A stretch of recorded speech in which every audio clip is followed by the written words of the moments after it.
श्रीमत् श्रीरङ्गरामानुजमुनिचरणाम्बोजभृङ्गायमान श्रीमद्वेदान्तरामानुजमुनिकरुणावाप्तवेदान्तयुग्मम् तद्विन्यस्तात्मरक्षापरमनगुणम् ब्रह्मणि श्रीनिवासे श्रीमत् श्रीरङ्गरामानुजमुनिमनगम् संश्रये ज्ञानवार्धिम् श्रीमते रङ्गरामानुजमहादेशिकाय नमः। उत्तमமான பங்குனி அனுஷம்னு சொல்லக்கூடிய திருநட்சத்திரம் ஜெகத் பிரசித்தராக எழுந்தருளியிருந்த ஸ்ரீமத் வேதமார்க்க பிரதிஷ்டாபனாச்சாரிய உபய வேதாந்தாச்சாரியரான பகவத் ராமானுஜ சித்தாந்த நிர்தாரண சார்வபௌமரான பரமஹம்ச பரிவிராஜகாச்சாரிய கோழியாலம் சுவாமி என்று கொண்டாடும்படியான ஸ்ரீ ரங்கராமானுஜ மகாதேசிகனுடைய திருநட்சத்திர நன்னாள். கோழியாலம் சுவாமி அப்படின்னு உலகமே அன்போடு கூட கொண்டாடக்கூடிய சுவாமி வைராகியமே வடிவெடுத்தவர், ஆத்ம குணங்களே வடிவெடுத்தவர், அர்ச்சாவதார ஈடுபாடே வடிவெடுத்தவர், சந்நியாசி தர்மமே வடிவெடுத்தவர் அப்படின்னு சொன்னால் அதெல்லாம் சத்தியமே ஒழிய கேவலம் முகஸ்துதி அல்ல. ராமோ விக்கிரகவான் தர்மஹ அப்படின்னு சுவாமி தேசிகன் தர்மமே உருவம் கொண்டு வந்தால் அதுதான் ஸ்ரீராமன்னு சாய்ச்சார். பராசரப்பட்டர் சுவாமி நம்மாழ்வார் சொல்ற போது கிருஷ்ண கிருஷ்ணா தத்துவம் இவாபரம் அப்படின்னு கிருஷ்ண பக்தியே வடிவெடுத்து வந்தால் அதுதான் சுவாமி நம்மாழ்வார்னு சொன்னார். அந்த மாதிரி அர்ச்சாவதார பக்தின்னு சொல்லக்கூடியதான வசந்த குணம் ஒரு வடிவெடுத்து நடமாடினால் அது கோழியாலம் சுவாமி. குறிப்பாக தேவப்பெருமாளிடத்திலே அத்தனை ஆழங்கால் பட்டதான ஒரு ஈடுபாடு காதல் சுவாமிக்கு. வைராகியமே வடிவெடுத்து வந்தால் அதுதான் கோழியாலம் சுவாமி.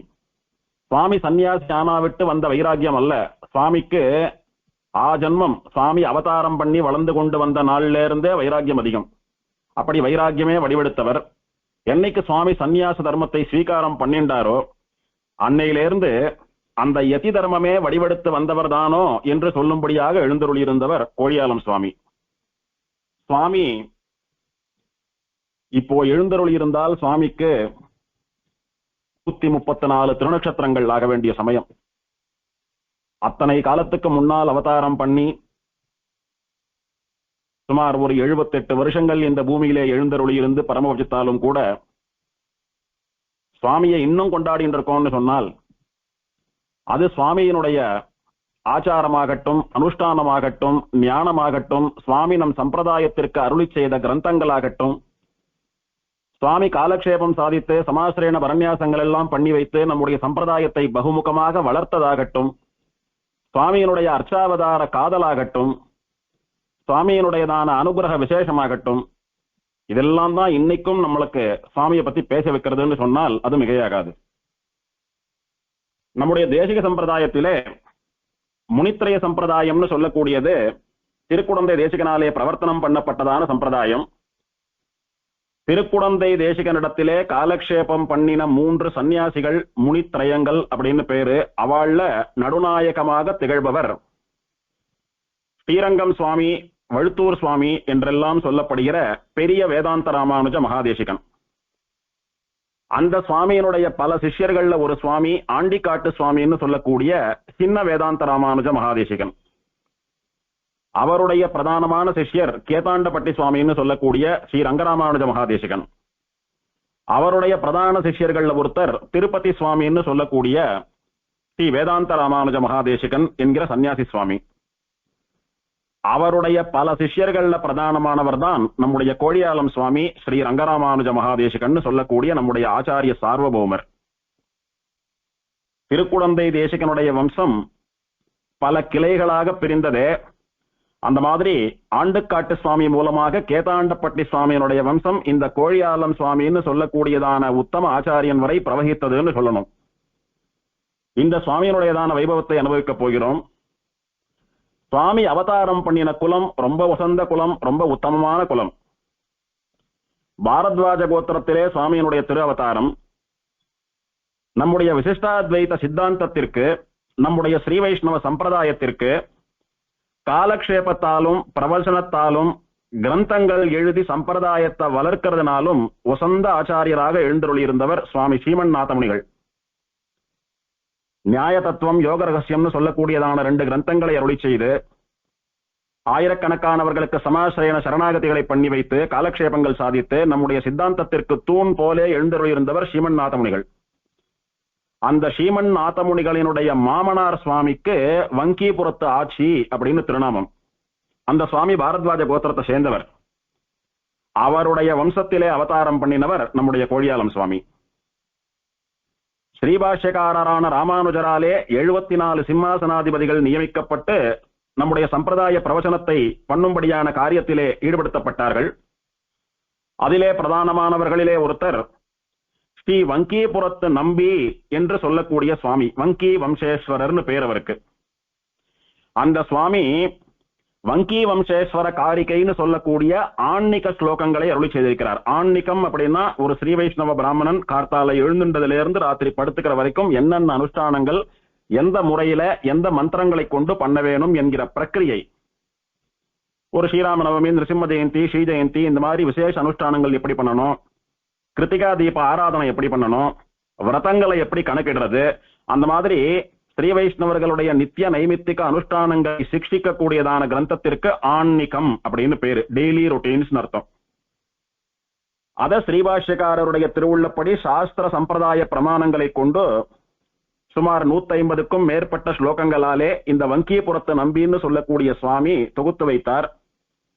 அதுதான் நம்முடைய சம்பிரதாயத்திலே ஆன்மீக கிரந்தம்னு சொல்லக்கூடிய முதல் கிரந்தம்னு சொல்றா. அதுவும் ஸ்ரீபாஷ்யக்காரருடைய நித்திய கிரந்தமும் ஸ்ரீ வைஷ்ணவாளுடைய அனுஷ்டானத்துக்கு முக்கியமான பிரமாணங்கள்னு சொல்றோம். அந்த வங்கீபுரத்து நம்பிகளுடைய வம்சத்திலே அவதாரம் பண்ணினவர் நம் கோழியாலம் சுவாமி. காஞ்சி தேவ பெருமாளுக்கு மாமனார் அப்படின்னு ஒரு சுவாமி உண்டு. பேரருளாளன்னு சொல்லக்கூடிய வரதனுக்கு ஸ்வசுரர். எப்படியானா பெரியாழ்வாரும் குலசேகர பெருமாளும் ஸ்ரீரங்கநாதனுக்கு மாமனார்களோ அந்த மாதிரி தேவ பெருமாளுக்கு மாமனாரானவர் கோயில் சப்தம் வங்கீபுரம் வாஜபேயம் மருத்துவான் பாடி ஸ்ரீ ராமானுஜ தீட்சிதர்னு சொல்லக்கூடிய சுவாமி. அந்த சுவாமி எப்படி பேரருளாளனுக்கு மாமனார் ஆனார்னு பார்த்தால், அந்த சுவாமி காஞ்சிபுரத்திலே அஷ்டபுஜ பெருமாள் சன்னதிக்கு அருகிலே ஒரு யாகசாலை அமைத்து வாஜபேயம்னு சொல்லக்கூடிய மகா யாகத்தை பண்ணினார். ரொம்ப உத்தமமா சாஸ்திர ரீதியில அந்த யாகத்தை பண்ணி விசதமான தட்சணையோடு கூட ரொம்ப ஆச்சரியமா பிரம்மாவாட்டமா யாகத்தை பண்ணி முடிச்சார் சுவாமி. பண்ணி முடிச்சுட்டு திவதேச எம்பெருமான்களை எல்லாம் போய் சேவிச்சு அவளுக்கு உபகாரம் எல்லாம் சமர்ப்பிச்சுட்டு ராத்திரி நல்லபடியா யாகத்தை பண்ணி முடிச்சுட்டோன்ற சந்தோஷத்துல நிம்மதியா தூங்கி போயிட்டார் சுவாமி. அப்படி தூங்கின போது தேவ பெருமாள் அந்த சுவாமியினுடைய கனவுல சொப்னத்துல வந்து சேவை சாதிக்கிறார். நீர் வாஜபேய யாகம் பண்ணி என்ன ஆராதனம் பண்ணினது ஒரு பக்கம் இருக்கட்டும், ஒரு 5 நாள் யாகம் பண்ணீர், ஆராதனம் பண்ணீர், நானும் சந்தோஷமா ஏத்துட்டேன். ஆனா அதோட முடிஞ்சு போயிடுத்தே. நமக்கு சாஸ்வதமா நிரந்தரமா நம்மோடு கூட உம்முடைய ஞாபகமாக இருக்கும்படி நீர் என்ன கொடுத்தீர்னு கேட்டாராம் பெருமாள். சொப்னத்துல சுவாமி பெருமாளை கேட்கிறார், அவாப்த சமஸ்த காமனான தேவரீருக்கு அகிஞ்சனான அடியேன் கொடுக்கக்கூடியது என்னன்னு தெரியலையேன்னர். யாருக்காவது ஏதாவது ஆசை இருந்தா நிறைவேற்றி வைக்கலாம், நிறைவேறாத ஆசைன்னு ஒண்ணு கூட இல்லைன்னு சொல்லும்படியா நினைச்ச மாத்திரத்திலேயே எல்லாத்தையும் அடையக்கூடிய சாமர்த்தியம் படைத்த சர்வேஸ்வரனான தேவப்பெருமாளே, உமக்கு ஒரு தகுதியும் இல்லாத அடியேன் கொடுத்து வைப்பது என்ன அப்படின்னு சுவாமி கேட்கிறார். புரியல சுவாமிக்கு. ஏதோ ஆசைப்பட்டு கேட்கிறீர்னு தெரியறது, என்னன்றத தேவரீரே தெளிவா சொல்லணும்னு கேட்டார். பெருமாள் சொல்றார், உம்முடைய ஞாபகமா என்ன பிரியாம இருக்கிற மாதிரி ஒரு திருமார்பு நாச்சியார் பண்ணி சமர்ப்பியும் எனக்குன்னு சொன்னார். பெருமாளுடைய திருமார்பிலே வடிவாயினின் வலமார்பினில் வாழ்கின்ற மங்கையும் பல்லாண்டுன்னு சொல்றது போல லக்ஷ்மி பதக்கம் அப்படின்னு சொல்லி திருமார்பு நாச்சியார் சமர்ப்பிக்கிறோமே, எப்போதும் பெருமாள் சாத்தின்னு இருப்பார். மூலவராட்டம் உற்சவராட்டம் எல்லா பெருமாளும் மார்புல திருமார்பு நாச்சியார் இல்லாம இருக்க மாட்டான். அந்த திருமார்பு நாச்சியார் ஒண்ணு பண்ணி சமர்ப்பியுமே, நீர் யாகம் பண்ணத்துக்கு அடையாளமா உம்ம ஞாபகமா என்னோட இருக்கட்டும்னு பெருமாள் நியமிக்கிறார். சுவாமி சொப்னத்துல அடியேன் பாக்கியம் அப்படியே பண்றேன்னு சொன்னார். திடுக்கிட்டு போய் கண் வீழ்ச்சுட்டார் சுவாமி. சொப்னம் கலைஞ்சு போயிடுத்து, தூக்கம் கலைஞ்சு போயிடுத்து. சுவாமி கண் வீழ்ச்சி எழுந்துட்டார். அப்போ விடியிற சமயம் வாசல்ல தேவ பெருமாள் சன்னதி பரிஜனங்கள், அர்ச்சக பரிச்சாரக கைங்கரியபரா சுவாமிகள்லாம் மொத்த பேரும் கோஷ்டியா இந்த யாகம் பண்ண சுவாமி ஆத்து வாசல்ல வந்து நிக்கிறா. மருத்துவான்பாடி ராமானுஜ தீட்சிதர் சுவாமி ஆத்து வாசல்ல வந்து நிக்கிறா. வாங்கோ தேவப்பெருமாள் சன்னதி ஸ்ரீ வைஷ்ணவாலாம் அடியனுடைய குடிசையை தேடி வந்ததுக்கு காரணம் என்னமோ வாங்குவோ வரவேற்கிறேன்னு கைகூப்பினார் சுவாமி. தேவரீர் தேவப்பெருமாளுடைய திருமார்புக்கு ஒரு நாச்சியார் பண்ணி சமர்ப்பிக்க போகிறீர். அதனால தேவப்பெருமாள் உபயநாச்சிமாரோடு கூட உம்ம ஆத்துக்கு எழுந்தருளி அந்த நாச்சியாரை விவாகம் பண்ணி கொண்டு தன்னுடைய ஹிருதயத்திலே தரிக்க வேணும் அப்படின்னு எங்களுடைய ஸ்வப்னத்திலே பெருமாள் சாதிச்சார். ஆகையினால நீர் நாச்சியாரை வச்சின்றிருக்கீர், சமர்ப்பிக்க போறீர். அந்த நாச்சியாருடைய திருத்தகப்பனார் ஸ்தானத்திலேருந்து நாச்சியார பெருமாளுக்கு கன்னிகாதானம் பண்ணித்தர போறீர். நீர் பெருமாளுக்கு மாமனாராக போறீர். ஆகையினால முறைப்படி உம்ம பொண்ணுக்கும் எங்க பெருமாளுக்கும் கல்யாணம் பண்ணி வைக்கணும்னு பிரார்த்திக்கிறதுக்காக வந்தோம்னா, அப்ப சுவாமி சாச்சார் நம்முடைய ஆச்சாரியர் ஸ்ரீபாஷ்யக்காரர் சாதிப்பது போல ஸ்வப்னம் சத்தியமே, கனவுன்றது உண்மை. அதனால அடியன் பாக்கியம் அப்படியே ஆறுது. பெருமாள் எழுந்தருளி நாச்சியாரை ஸ்வீகாரம் பண்ணிக்கணும், அடியன் சீக்கிரம் ஏற்பாடு பண்றேன்னு சொல்லி அவளை கைகூப்பி விடை கொடுத்து அனுப்பி வச்சார் சுவாமி. திருமார்பு நாச்சியார் எல்லாம் தயார் பண்ணி ஆயிடுத்து. ஸ்வர்ணத்துல ஆச்சரியமான வேலைப்பாடோட ஒரு திருமார்பு நாச்சியார் பண்ணி ஆயிடுத்து. இங்க ஒரு விஷயம் புரிஞ்சுக்கணும்.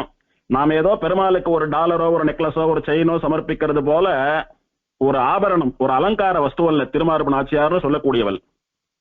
லக்ஷ்மின்ற பெயரை எழுதினாலே சாட்சாத் தாயார் அதுல வாசம் பண்ணுவா. அவளை பெரிய பிராட்டியாராதான் பெருமாள் கை பற்றுவான். வெறும லக்ஷ்மி அப்படின்னு எழுதப்பட்ட கல் பதிக்கப்பட்ட ஒரு சின்ன பதக்கத்தை வாங்கி பெருமாள் மார்புல சாத்தினாலும் அது சாட்சாத் தாயாராகத்தான் பெருமாளுக்கு சேவை கொடுக்கும். அப்படி இருக்கிறச்ச சாட்சாத் திருமார்பு நாச்சியார்னு சொல்லக்கூடிய பிராட்டிய பெருமாள் என்ன சொல்றான், நான் விவாகம் பண்ணி கொள்ள போகிறேன், நீர் கன்னிகாதானம் பண்ணி கொடும்னு சொல்லக்கூடிய ரீதியிலே பெருமாளுக்கும் பிராட்டிக்குமான உறவு இருக்கிறது. தினைத்தனையும் திருமகளை விடாதார் வந்தார். ஏதோ நிறைய பக்தால் ஆபரணம் சமர்ப்பிக்கிறா, அந்த மாதிரி இந்த சுவாமி ஒரு லட்சுமி டாலர் சமர்ப்பிக்கிறார். அப்படி இல்ல, தாயாரை கன்னிகாதானம் பண்ணி கொடுக்கிறார், பெருமாள் விவாகம்னு கைப்பற்றுறார். எத்தனை வசந்த பாவம் பாருங்க. அதனால இவர் திருமார்பு நாச்சியார சித்தமா தயார் பண்ணிவிட்டார், கோவிலுக்கு தெரியப்படுத்தினார். தேவப்பெருமாள் உபயநாச்சிமார்களோடு இந்த சுவாமியினுடைய திருமாளிகைக்கு எழுந்தருளி கல்யாண உற்சவம் கண்டருளி அந்த திருமார்பு நாச்சியாரை பாணி கிரகணம் பண்ணி கொண்டு தன்னுடைய திருமார்பிலே இருத்தி கொண்டான். அதுல இருந்து இந்த சுவாமிக்கு பேரருளாளனுடைய ஸ்வசுரர் மாமனார் என்கிற கௌரவம். இன்னைக்கும் தேவப்பெருமாள் தேரிலிருந்து இறங்கி சன்னதிக்கு எழுந்தருளின போது இந்த சுவாமியினுடைய வம்சத்தவர்கள் தான் சம்பாவனை பண்ணிண்டவரா தேவப்பெருமாளுக்கு. இப்படி ஆச்சரியமா மருத்துவான்பாடி ராமானுஜ தீட்சிதர்னு சொல்லக்கூடிய சுவாமியினுடைய வம்சத்திலே அவதாரம் பண்ணினவர் தான் நம்முடைய கோழியாலம் சுவாமி. இதே வம்சத்திலே நிறைய மகான்கள் எழுந்தருள் இருந்தா, மகா மேதாவிகள்லாம் எழுந்தருள் இருந்தா. அந்த மகா மேதாவிகள்ல ஸ்ரீ வெங்கட வரதாச்சாரிய சுவாமின்னு சொல்லக்கூடிய ஒரு பெரிய பரமயகாந்தி சுவாமி எழுந்தருள் இருந்தார். ஞானமும் வைராக்கியமும் அனுஷ்டானமும் ஆச்சாரமும் பகவத் பக்தியும் வடிவெடுத்தவரான அந்த வெங்கட வரதாச்சாரிய சுவாமிக்கு காஞ்சி மண்டலத்திலே மதுராந்தகம் திவ்ய தேசத்துக்கு அருகே உள்ள கோழியாலம்னு சொல்லக்கூடியதான ஸ்ரீ வைஷ்ணவ அக்ரஹாரத்தில் நம்முடைய சுவாமி திரு அவதாரம் பண்ணினார். கோழியாலம் சுவாமியினுடைய திருத்தகப்பனார் திருநாமம் ஸ்ரீ வெங்கட வரதாச்சாரிய சுவாமி என்று சொல்லக்கூடிய திருநாமம். சுவாமியினுடைய அவதாரம் வெங்கட வரதாச்சாரிய சுவாமியினுடைய குமாரராக 1882 விஷு நாம சம்பத்சரத்தில் பங்குனி மாசத்தில் அனுஷ நட்சத்திரத்தில் சுவாமியினுடைய சீமந்த புத்திரரா முதல் குழந்தையா ரொம்ப அழகா விசேஷமான தேஜஸோடைய கூட ஒரு ஆண் குழந்தை அந்த சுவாமிக்கு அவதாரம் பண்ணியது. அதுதான் நம்முடைய கோழியாலம் சுவாமி. அந்த குழந்தையினுடையதான தேஜஸையும் பிரகாசத்தையும் அழகையும் பார்த்தபோது இப்படி ஒரு குழந்தை நம்முடைய வம்சத்திலே பிறந்து விட்டதேன்னு சொல்லி நம்ம பூர்வர்கள் எல்லாம் குதித்து கூத்தாடும்படிக்கு பிறந்த உத்தமமான குழந்தை இது அப்படின்னு பார்த்த மாத்திரத்துல திருத்தகப்பனார் குழந்தைய பார்த்து முடிவு பண்ணிட்டாராம். முடிவு பண்ணிட்டு உத்தமனா உலகத்தை ஆளக்கூடிய இந்த குழந்தையை விசேஷமாக வளர்த்து வர வேணும்னு சொல்லி தகுந்த சமயத்திலே ஜாதகர்மா முதலான சம்ஸ்காரங்களை எல்லாம் செவ்வனே நடத்தி வந்தார். நாமகரணம்னு சொல்லக்கூடிய பெயர் சூட்டாவில் குழந்தைக்கு சாற்றப்பட்ட திருநாமம் ராகவன் என்பது. கோழியாலம் சுவாமிக்கு பூர்வாசிரமத்துல கோழியாலம் ராகவாச்சாரிய சுவாமின்னு திருநாமம். ராகவன் என்பது சக்கரவர்த்தி திருமகன் ஸ்ரீராமனுடைய திருநாமம். எல்லா நல்ல குணங்களுக்கும் உறைவிடம் யாருன்னு கேட்டால் அது ஸ்ரீராமன் தான் வால்மீகி ராமாயணம் ஆரம்பிக்கிறது. அந்த மாதிரி எல்லா நல்ல குணங்கள், ஆத்ம குணங்கள், கல்யாண குணங்களுடைய வசிப்பிடமாக திகழ்ந்தவர் இந்த சுவாமியானபடியினாலே இவருக்கு ராகவன் என்கிற திருநாமம் அத்தியாச்சரியமாக பொருந்தியது. இந்த சுவாமிக்கு அப்த பூர்த்தி சமயம் வந்தது, ஒரு வயசு பூர்த்தியார சமயம். அப்போ பெரிய ஆச்சாரியால், வேதவித்துக்கள், மகான்கள், பந்துக்கள், பெரியவா எல்லாரும் குழந்தைய விசேஷமா ஆசீர்வாதம் பண்ணிட்டு, இந்த குழந்தை ஸ்ரீமன்னாத முனிகளுடைய திருநட்சத்திரமான அனுஷத்துல பிறந்திருக்கு, பார்க்கறதுக்கும் ரொம்ப விலட்சணமா சுவாமி தேசிகனாட்டமா, ஸ்ரீபாஷ்யக்காரராட்டமா, நம்மாழ்வாராட்டமா தெரியறது குழந்தை. ஸ்ரீமன்னாத முனிகளுடைய நட்சத்திரத்துல பிறந்ததுனாலும் பார்க்கறதுக்கு அப்படியே ஆச்சரியமா நித்தியசூரிய போல பிரகாசிக்கிறபடியினாலும் இந்த குழந்தை ரொம்ப விலட்சணமா ஒரு பெரிய சுவாமியாக வரும் அப்படின்னு எல்லாரும் சொல்லி ஆசீர்வாதம் பண்ணினாலாம். இப்படி மகான்களுடைய ஆசீர்வாதத்தை குழந்தையிலேயே பெற்ற சுவாமிக்கு தகுந்த வயசில் சௌள சம்ஸ்காரம்னு சொல்லக்கூடிய சிகை வைப்பது, அக்ஷராபியாசம்னு சொல்லக்கூடிய எழுத்தறிவிப்பது, இது எல்லாத்தையும் திருத்தகப்பனாரான வெங்கட வரதாச்சாரிய சுவாமி சாஸ்திரப்படி பண்ணி வைத்து காவியங்கள், ஸ்தோத்திர பாடங்கள் இதையெல்லாம் கூட பாடம் சொல்லி வைத்தார். 4000 திவ்ய பிரபந்தம்னு சொல்லக்கூடிய அருளி செயல்களையும் பூர்ணமாக கற்பித்தார். கோடியாலம் சுவாமிக்கு அருளி செயல் கண்டஸ்தம் 4000த்துல நீச்சல் போட்டவர், தேசிக பிரபந்தத்துல நீச்சல் போட்டவர் சுவாமி. இன்னைக்கும் நாம எல்லாம் சந்தமிகு தமிழ்மறைன்னு வடகலையாரெல்லாம் ஆச்சரியமா திவ்ய பிரபந்த புஸ்தகம் வச்சுட்டு இருக்கோமே, அந்த புஸ்தகத்தை ஸ்ரீ உவே வித்வான் நாட்டேரி விஜயராகவாச்சாரிய சுவாமி தொகுத்திருப்பார். அதனுடைய முன்னுரையில சுவாமி சாதிச்சிருப்பார். அடியேன் கோழியாலம் சுவாமியினிடத்திலே கொடுத்து சுவாமி கடாட்சித்து சுவாமி சரின்னு ஒற்றுக்கொண்டபடி இந்த புஸ்தகம் வெளியிடப்படுகிறதுன்னு சாதிச்சிருப்பார். அந்த அளவுக்கு 4000 திவ்ய பிரபந்தத்திலே விசேஷமான விலட்சணமான அதிகாரி கோழியாலம் சுவாமி. அருளி செயல்களையும் அதிகாரம் பண்ணி அத்தியனம் பண்ணி அஷ்டவர்ஷம் பிராமணம் உபநயத்தைன்னு சொல்றபடி தகுந்த வயசிலே கர்ப்பாஷ்டமத்திலே பூணல் போட்டுக் கொள்வதாகிற உபநயனமும் பண்ணிக்கொண்டு உபயுக்தமா, அதாவது முக்கியமான வேத பாகங்களையும் அத்தியனம் பண்ணி தர்க்கசாஸ்திரம் என்ன, வியாக்கரண சாஸ்திரம் என்ன, சாகித்ய சாஸ்திரம் என்ன, இதெல்லாம் தெரிஞ்சுட்டு விசேஷமான சாஸ்திர அதிகாரியா வித்வானா ஆனார் சுவாமி. இந்த சுவாமிக்கு சமாசிரயணம் பண்ணி வைக்கணும்ன்றதுக்காக திருத்தகப்பனார் அவளுடைய வம்சத்திலேயே நம்ம கோழியாலம் சுவாமிக்கு பெரிய தகப்பனார் ஸ்தானத்திலே இருக்கக்கூடிய ஒரு உத்தமமான சுவாமி இடத்துக்கு அழிச்சுட்டு போனார். அந்த சுவாமி யாருன்னா, கேதாண்டப்பட்டி சுவாமியினிடத்துல காலக்ஷேபம் எல்லாம் பண்ணி நிறைய பேருக்கு ஸ்ரீபாஷ்ய கிரந்த காலக்ஷேபங்கள்லாம் சாதித்தவரா, ஆத்மகுண பூர்ணராக எழுந்தருளியிருந்த அபர வால்மீகின்னு சொல்லக்கூடிய அளவுக்கு, அதாவது வால்மீகி மகரிஷியே திரும்பவும் அவதாரம் பண்ணி வந்திருக்காருன்னு சொல்ற அளவுக்கு ஸ்ரீமத் ராமாயணத்துல விசேஷமான ஞானமும் ஆழங்கால் பட்ட அனுபவமும் உடையவர் அந்த சுவாமி. அபர வால்மீகி, வால்மீகியின் மறு அவதாரம்னு சொல்றபடி ஸ்ரீராமாயணத்துல நீச்சல் போடக்கூடிய சுவாமி. அனுஷ்டான சீலர்னு ஒரு பிருதம் உண்டவருக்கு, அனுஷ்டானம் தவறாதவர். அந்த சுவாமி யாருன்னு சொன்னால் மருத்துவான்பாடி முத்தண்ணா சுவாமின்னு சொல்லக்கூடிய ஸ்ரீ வெங்கடாரிய மகாதேசிகன். நம்ம கோழியாலம் சுவாமிக்கு ஒரு விதத்துல பெரிய தகப்பனார் முறை, அவருடைய தாயாதி ஞாதி அந்த சுவாமி. அந்த சுவாமியின் இடத்துல பஞ்சசம்ஸ்காரம் ஆச்சு. இவெல்லாம் சுயமாச்சாரியா, அவ வம்சத்துக்குள்ளேயே தான் சமாசிரயணம் பண்ணிப்பா. அதனால மருத்துவாம்பாடி முத்தண்ணா சுவாமி சன்னதியிலே நம்ம கோழியாலம் ராகவாச்சாரிய சுவாமிக்கு விசேஷமா பஞ்சசம்ஸ்காரம் ஆச்சு. அதே சுவாமி ஆன்மீக காலக்ஷேபம்னு சொல்லக்கூடிய ஆச்சார அனுஷ்டானங்களை சிக்ஷிக்கக்கூடிய காலக்ஷேபத்தையும் பண்ணி வைத்தார்.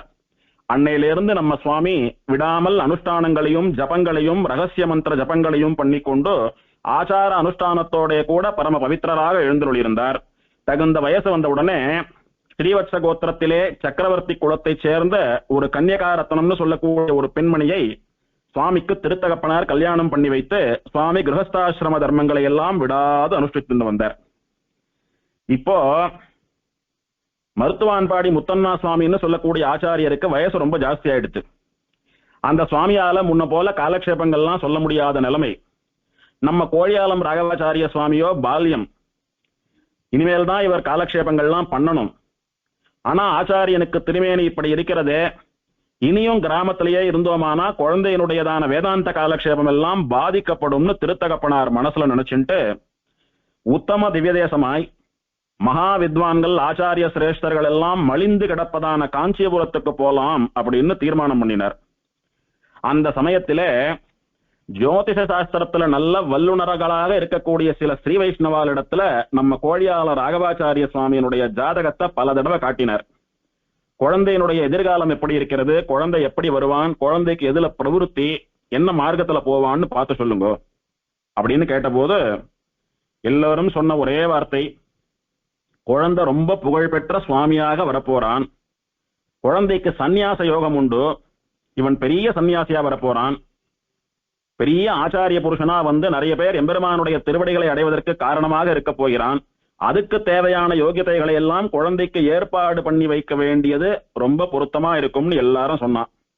சரி, இந்த குழந்தை ஆச்சாரிய சார்வபௌமனாக சன்னியாசியாக இருந்துட்டு லோகத்தை வாழ்விக்க போறது, அதுக்கான தகுதிகளை எல்லாம் குழந்தைக்கு ஏற்படுத்தி வைக்க வேண்டியது ஒரு அப்பாவா நம்முடைய கடமைன்னு சொல்லி சுவாமியினுடைய திருத்தகப்பனார் வெங்கட வரதாச்சாரிய சுவாமி சுவாமியையும் குடும்பத்தையும் மொத்தமா அழிச்சுண்டு காஞ்சிபுரத்திற்கு கூடி வந்துடலாம்னு வந்தார். வந்து காஞ்சி தேவப்பெருமாள் திருவடிவாரத்திலே ஸ்ரீரங்கராஜ வீதின்னு சொல்லக்கூடியதான வீதியிலே அந்த அக்ரஹாரத்திலே ஒரு உத்தமமான கிரகத்தை வாங்கி கொண்டு அந்த ஆத்துல நித்தியவாசம் பண்ணிண்டு பெருமாள் திருவாராதனம் பண்ணிண்டு வந்தா. அப்படி வந்த போது நம்முடைய சுவாமி அங்கிருந்த மகா வித்வான்களை ஆசிரியத்து நியாயம் வியாக்கரணம் முதலான சாஸ்திரங்களில் எல்லாம் தன்னுடைய ஞானத்தை ஆழங்கால் பட்ட ஞானமாக ஆக்கி கொண்டார். அப்படி ஆக்கின்றிருக்கிற சமயத்துல தேவப்பெருமாளிடத்திலே ஒரு தீராத காதல் உண்டாச்சு நம்ம கோழியாலம் சுவாமிக்கு. கார்த்தால பெருமாள் சேவிப்பர், சாயங்காலமும் சேவிப்பர், நாளை கார்த்தால சேவிப்பர், நாளைக்கு சாயங்காலமும் சேவிப்பர், தொடர்ந்து 2 வேளையும் பெருமாளை சேவிச்சுட்டே இருப்பார். எப்போ சேவித்தாலும் முதல் முறையா பெருமாளை சேவிக்கிறது போலவும் நேர்லயே பெருமாளை பிரத்யட்சமா சேவிக்கிறது போலவும் சுவாமியினுடைய அனுபவம் இருக்குமாம். திருமழிசை பிரான் பெருமாளை பத்தி சொல்றார், அப்போதைக்கு அப்பொழுது என் ஆறாவமுதமே, அப்பப்ப சேவிச்சுருந்தாலும் புதுசா சேவிக்கிற மாதிரி விசேஷமான அனுபவத்தை தரக்கூடிய பெருமாள்னு சொல்றார். அந்த மாதிரி தேவப்பெருமாளை தினம் 2 வேளை சேவிச்சாலும் 1 மணி காலம் நின்று கண்ணில் ஜலத்தை உட்டுண்டு சேவிக்கும்படியா இருக்குமா. ஒரு நாள் ஒரு அனுபவம் பெருமாள் கொடுக்கிறான்னு மற்றவாள் இடத்துல பகிர்ந்து கொண்டாகும் சுவாமி. அத்தனை தூரம் தேவப்பெருமாளுடைய பக்தியே வடிவெடுத்தவராக எழுந்தருளி இருந்தார் கோழியாலம் சுவாமி. பூர்வாசிரமத்துல காஞ்சிபுரத்துக்கு வந்த நாள் முதல் கொண்டு தேவப்பெருமாள் இடத்துல தீராத காதல். இப்படி சாஸ்திரம் கத்துக்கிறதுக்கு வாய்ப்பு கிடைச்சது, தேவப்பெருமாள் சேவை கிடைச்சது, உத்தமமான ஆச்சார அனுஷ்டானங்கள்லாம் பண்ணும்படியா இருந்தது, அனந்த சரஸ்னு சொல்லக்கூடிய உத்தமமான புஷ்கரணி ஸ்நானம், மகான்களுடைய சமாகமம், இதெல்லாம் நல்ல வசந்த ரீதியிலே கோழியாலம் சுவாமிக்கு ஏற்பட்டது. அப்போ சுவாமி நித்தியம் தேவப்பெருமாளை சேவித்து பெருமாளுடைய துளசி சந்தனம் தீர்த்தம் முதலான புஷ்பங்களை கொண்டு பெருமாளுடைய பிரசாதங்களை கொண்டு பெருமாள் தன்னோடு கூட எப்பவே இருப்பது போல நம்மாழ்வாரை போன்ற அனுபவத்திலே ஈடுபட்டு கொண்டு வந்தார். பெருமாள் முன்னால நின்று பெருமாளை சேவிக்கிற வரைக்கும் பெருமாளுடைய அனுபவம். பெருமாளை சேவிச்சுட்டு ஆத்துக்கு வந்துட்டா பெருமாள் திருமேனி வாசனை உள்ள புஷ்பம் துளசி சந்தனம் முதலியவற்றை முகர்ந்து கொண்டும் அனுபவித்துக் கொண்டும் பெருமாள் பக்கத்துல இருக்கிறது போன்றவே அனுபவம் பண்ணக்கூடிய அளவுக்கு ஆழ்வார்களை போன்ற அர்ச்சாவதாரத்தில் ஈடுபாடு கொண்டவராக எழுந்தருளியிருந்தார் நம்முடைய கோழியாலம் சுவாமி. இப்பேற்பட்ட சுவாமி ஆத்துலையும் தன்னுடைய சொந்த பெருமாளான சாலக்கிராம பெருமாளுக்கு விசேஷமான திருவாராதனங்களை எல்லாம் பண்ணிக்கொண்டு சாஸ்திரம் சொன்ன அத்தனை அனுஷ்டானங்களையும் விடாமல் பண்ணிக்கொண்டு எழுந்தருளியிருந்தார். இதை பார்த்து ஜோசியம் தெரிஞ்சவாள்லாம் இவன் ஜாதகத்தை பார்த்துட்டு பெரிய சக்கரவர்த்தியா வருவான்னு சொன்னது பொய்யல்ல, இப்பவே அப்படிதான் இருந்துட்டு இருக்கான்னு திருத்தகப்பனார் பார்த்து ரொம்ப சந்தோஷப்படுவாராம். இதுல ஒரு ஆச்சரியமான வைபவம் என்னன்னா, சுவாமி பூர்வாசிரமத்திலேயே பணம்னா என்னன்னு தெரியாதான் சுவாமிக்கு.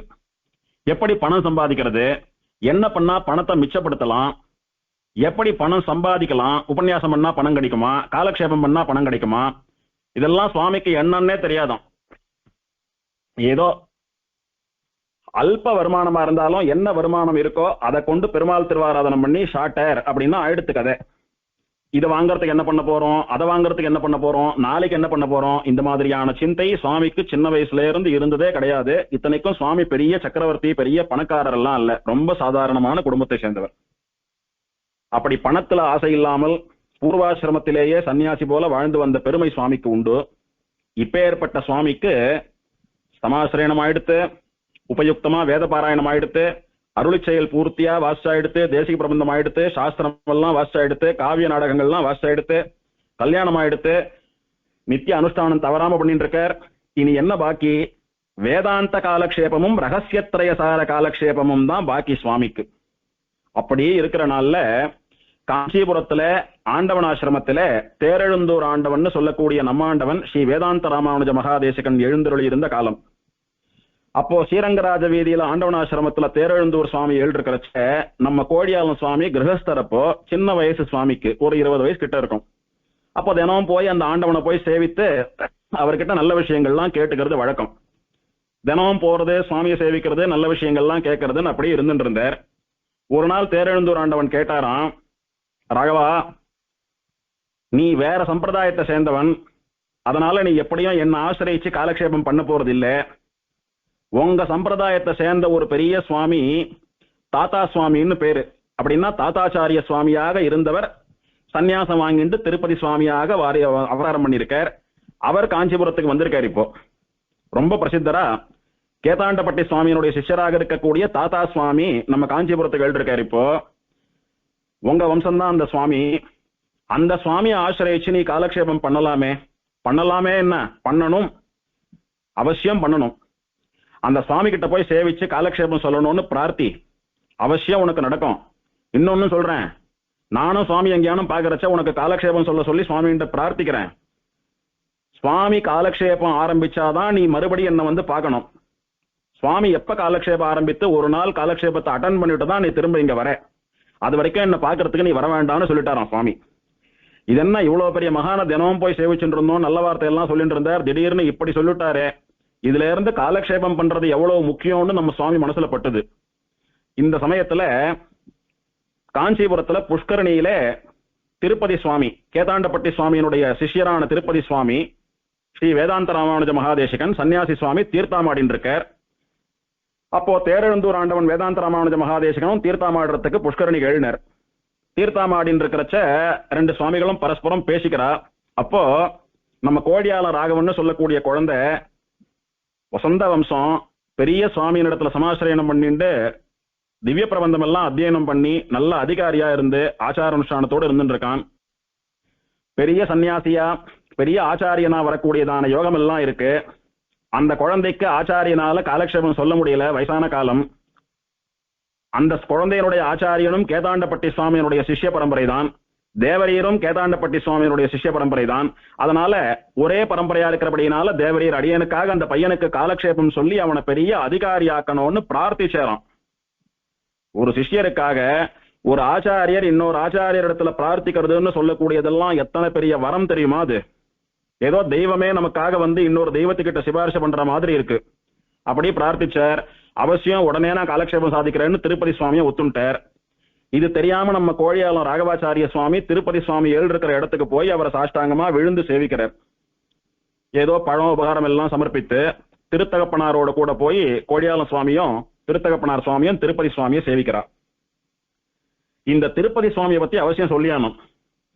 திருப்பதி சுவாமி சன்னியாசி சுவாமி, கேதாண்டப்பட்டி சுவாமியினுடைய முக்கிய சிஷ்யர்கள்ல ஒருத்தர். பூர்வாசிரமத்துல திருப்பதி கோவிந்தராஜன் சன்னதி அருகே திருப்பதி தோழப்பாச்சாரியர்னு சொல்லக்கூடிய திருமலை நம்பி வம்சத்தை சேர்ந்த திருமலையில் திருவேங்கடமுடையானுக்கும் கோவிந்தராஜனுக்கும் நித்திய கைங்கரியம் பண்ணக்கூடிய வம்சத்தை சேர்ந்த ஆச்சாரிய புருஷரான கோபால தாத்தாச்சாரியர்னு சொல்லக்கூடிய சுவாமி.